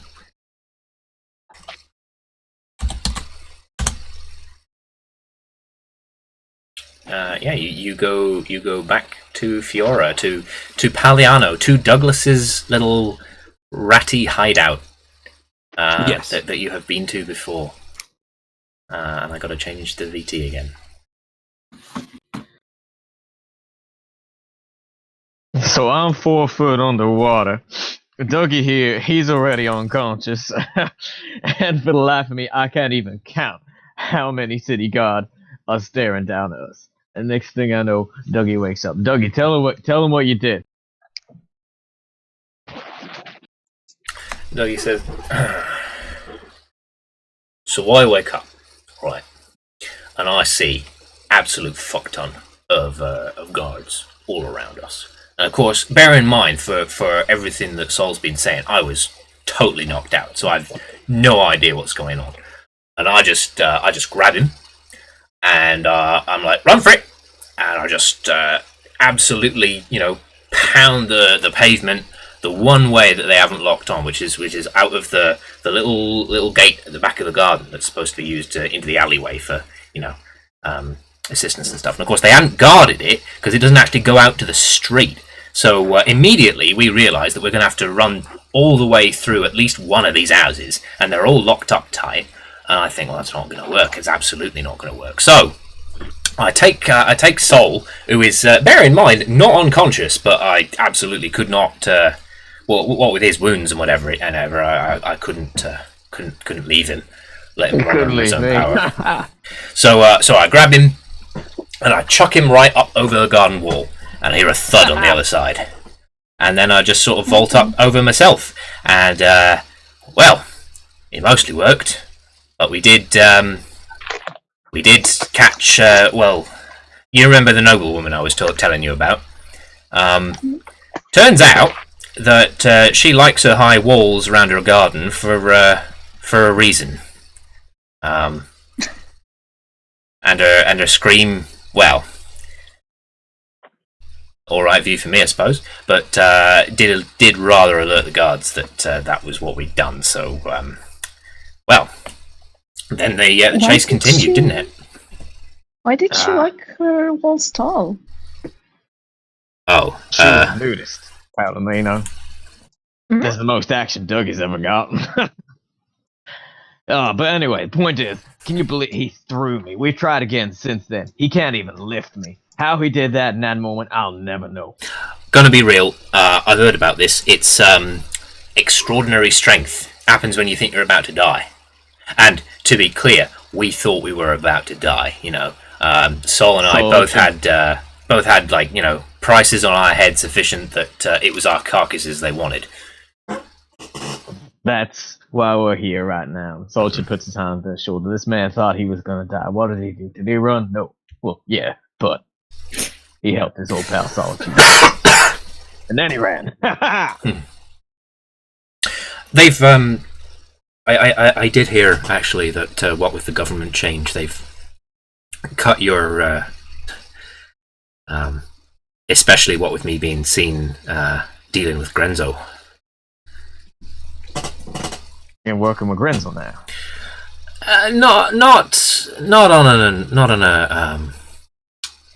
Not on like regular basis. It's more that sometimes Grenzo comes with coin, and I say, "Oh, I don't really trust you, Grenzo. I think whatever it is that you are doing, it is very destructive. It is not very productive for the people of Paliano, but sometimes he has a lot of coin and I need to make rent. On my actual house, not on this place. I could come live in this place, but I mean, look at it. It's not fit for human habitation. I have other nicer house that I don't make. It's a sad times when Grenzo might be one of the most trustable of the major players right at the moment. Things got bad when you left, Sol. The city can't cope without me. I hear you. We got the new queen, and then the old captain of the guards plotting against her, and then there's a new senator. That elf chick. What's she called? Selvalis, I think. And I'm not entirely sure what's going on there because I think they was in cahoots, but now they ain't. And then, of course, to be out of the loop. There's a lot going on that you've missed, Sol, and I'm not going to tell you all of it because I know you're going to be off before you have a chance for any of it to be relevant to you. The cops, get down, Dougie! He says, Yes, They'll literally never take me alive. Sadly, there's nothing I can do to make that quieter. anyway, your friends are back, so what did you all find out? Well, Mira couldn't tell us about things as time travel extended to that, but I do have the ability now to track him no matter where he goes. If memory serves, I suppose. All right, I'm gonna cast a spell. I cast Scry, targeting our asshole time mage. Okay. You cast Scry. Let's see how many of these modifiers you meet. Definitely second hand. Now, would you say that you have first hand knowledge of the target? I have seen him. You have, and I feel like you have met the target is supposed to be that you've examined the target up close so that you know that is the physical connection. So I think I would allow you have met the target even though he didn't know that you met him. Like, you were hiding when you saw his face. I would not say you're familiar with the target.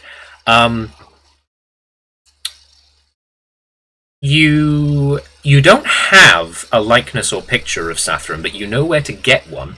So when you cast this spell in future, you might be able to use that. I don't think you have a possession or garment or part of his body. I don't think you would have any of those. So this would be basically 0. Like there's no bonus or penalty. Okay. Right. So what's your spell save DC? This would be you casting it as a warlock, so it would use your normal spell save DC from like charisma, right? You use charisma. Yeah. So that would be a 8 plus 3. So that's going to be a 16. Okay. Well, now hold on. This looks bad. It looks bad for you. He might have saved, but I I properly need to check out what Sathram's stats are because he might have a wisdom penalty. I don't think he does. I think he has a wisdom bonus, if anything.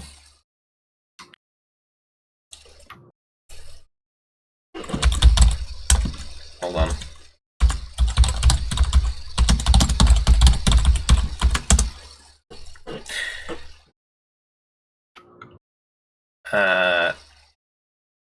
Please open the PDF. Please.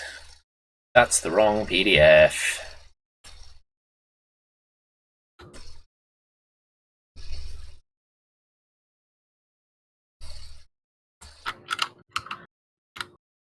Ooh, okay. We might have a slight medical issue on Beth's part coming up soon. Can you hold on a little bit, Beth?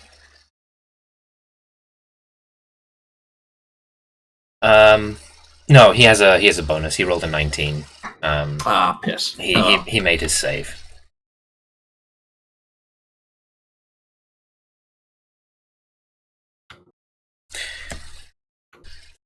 Douglas says, do you all have any idea what exactly this Mr. Vight has come here to do? Where he might be going? Not in particular. Mm. That's why we're trying to find him. Don't have a lot. But we do have someone we can maybe report back to and tell him where he's going so we can see what resources they have available. Perhaps you should do that then. Because I gotta say, my advice changes a lot depending on where exactly he's planning on going. Because he could be he doesn't want to have his doggy friend spotted. In which case, probably he's going to want to move on to cover at night. But thing about night is that is when everything kicks off here.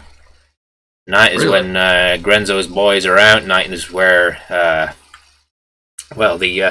the particularly violent acts of the resistance are taken. Night is when, night is when the Queen sends out her guards to curfew folk. So, that said, of course, there's a lot of public buildings that are otherwise occupied, which are not at night. So if or at the very least, figure out where he's going so I can do some of my magic. Look, I will keep an eye out for him. I will probably have some sort of information by, we'll say, midnight. All right, that'll do. We'll be back. Yes. See you sooner than usual. Where we go?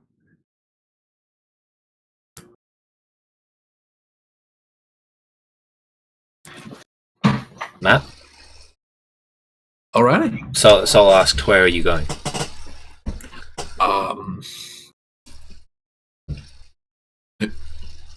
I will report back to our, I suppose, employers, best word for them, and we'll back to the archive, and I'll see if they know anything.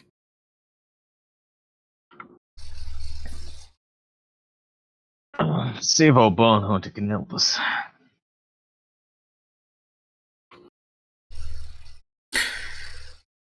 Okay, so you're going to return to the archive then? Yes. I will take the time. Okay. Is it just you, or is everybody going? Is everybody going? Yeah, I think we can all afford to head back. I'm going. Yeah, we'll go. Alright. If everybody's going then, now might actually be the time that we have to stop. It depends. How are you feeling, Beth?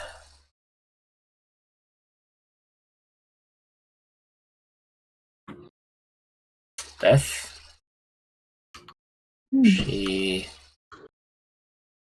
might not be here? She might have taken, like, a little break.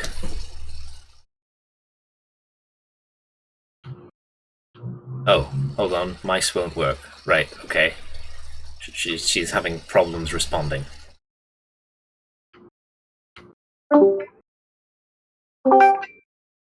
Hello? Hello? Hello. Right. Okay, no more technical difficulties on your end, but what about medical difficulties? No, we need to stop. I'm not feeling well. Oh dear, that's unfortunate. So that's, I suppose that's kind of a disappointing episode Yeah, 2. sorry.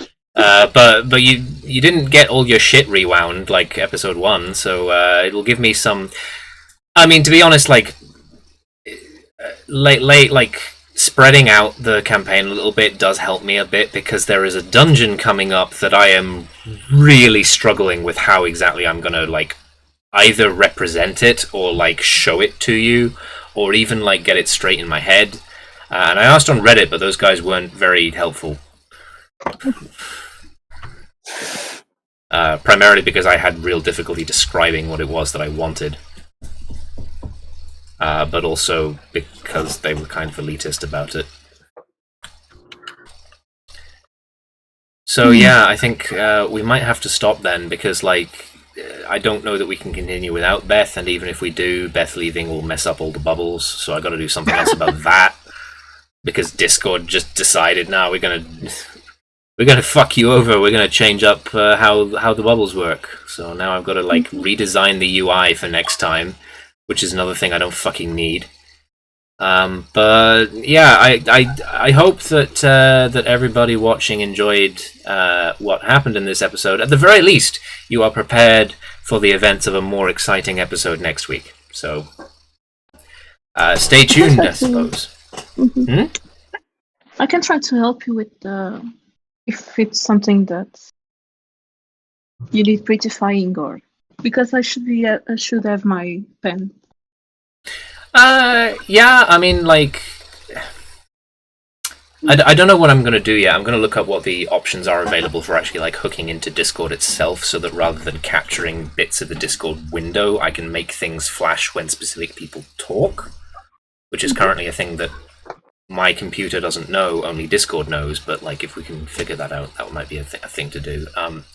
Otherwise, yes, it would really help if we could make this all look nice. Just have like a built thing for it. But yes, we might have to stop, unfortunately.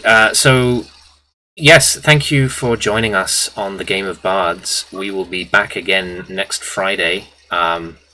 I was going to say same bat time, same bat channel. Look, we try and start at 8:30, but it ultimately depends on a number of things, including whether or not we are having technical difficulties, which we did have this time because one of Discord's ingest servers wasn't working. So yeah, until next time, fuckers. Oh yes, and remain indoors, wash your hands, try to talk to people. I know that's difficult. Try to go out for your one permitted daily exercise if you can. Like, I know that lots of people worry that the cops won't believe them, but like, I don't know, wear like something approaching exercise equipment if you're worried, and don't go very far. But like, it really does help if you possibly can to get outside for just a little bit. I'm going to go and post a letter tomorrow and make that my exercise. I'm going to go, there's a really nice scenic route to a post box like up by my close. I'm going to go do that.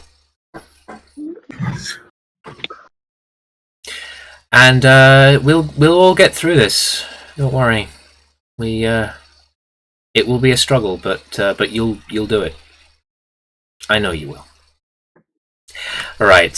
So bye bye from me, Alexa, and my friends Beth, Citro, Richard, Maxie, and Matt. Say bye bye, guys. See ya. Have Au revoir. fun.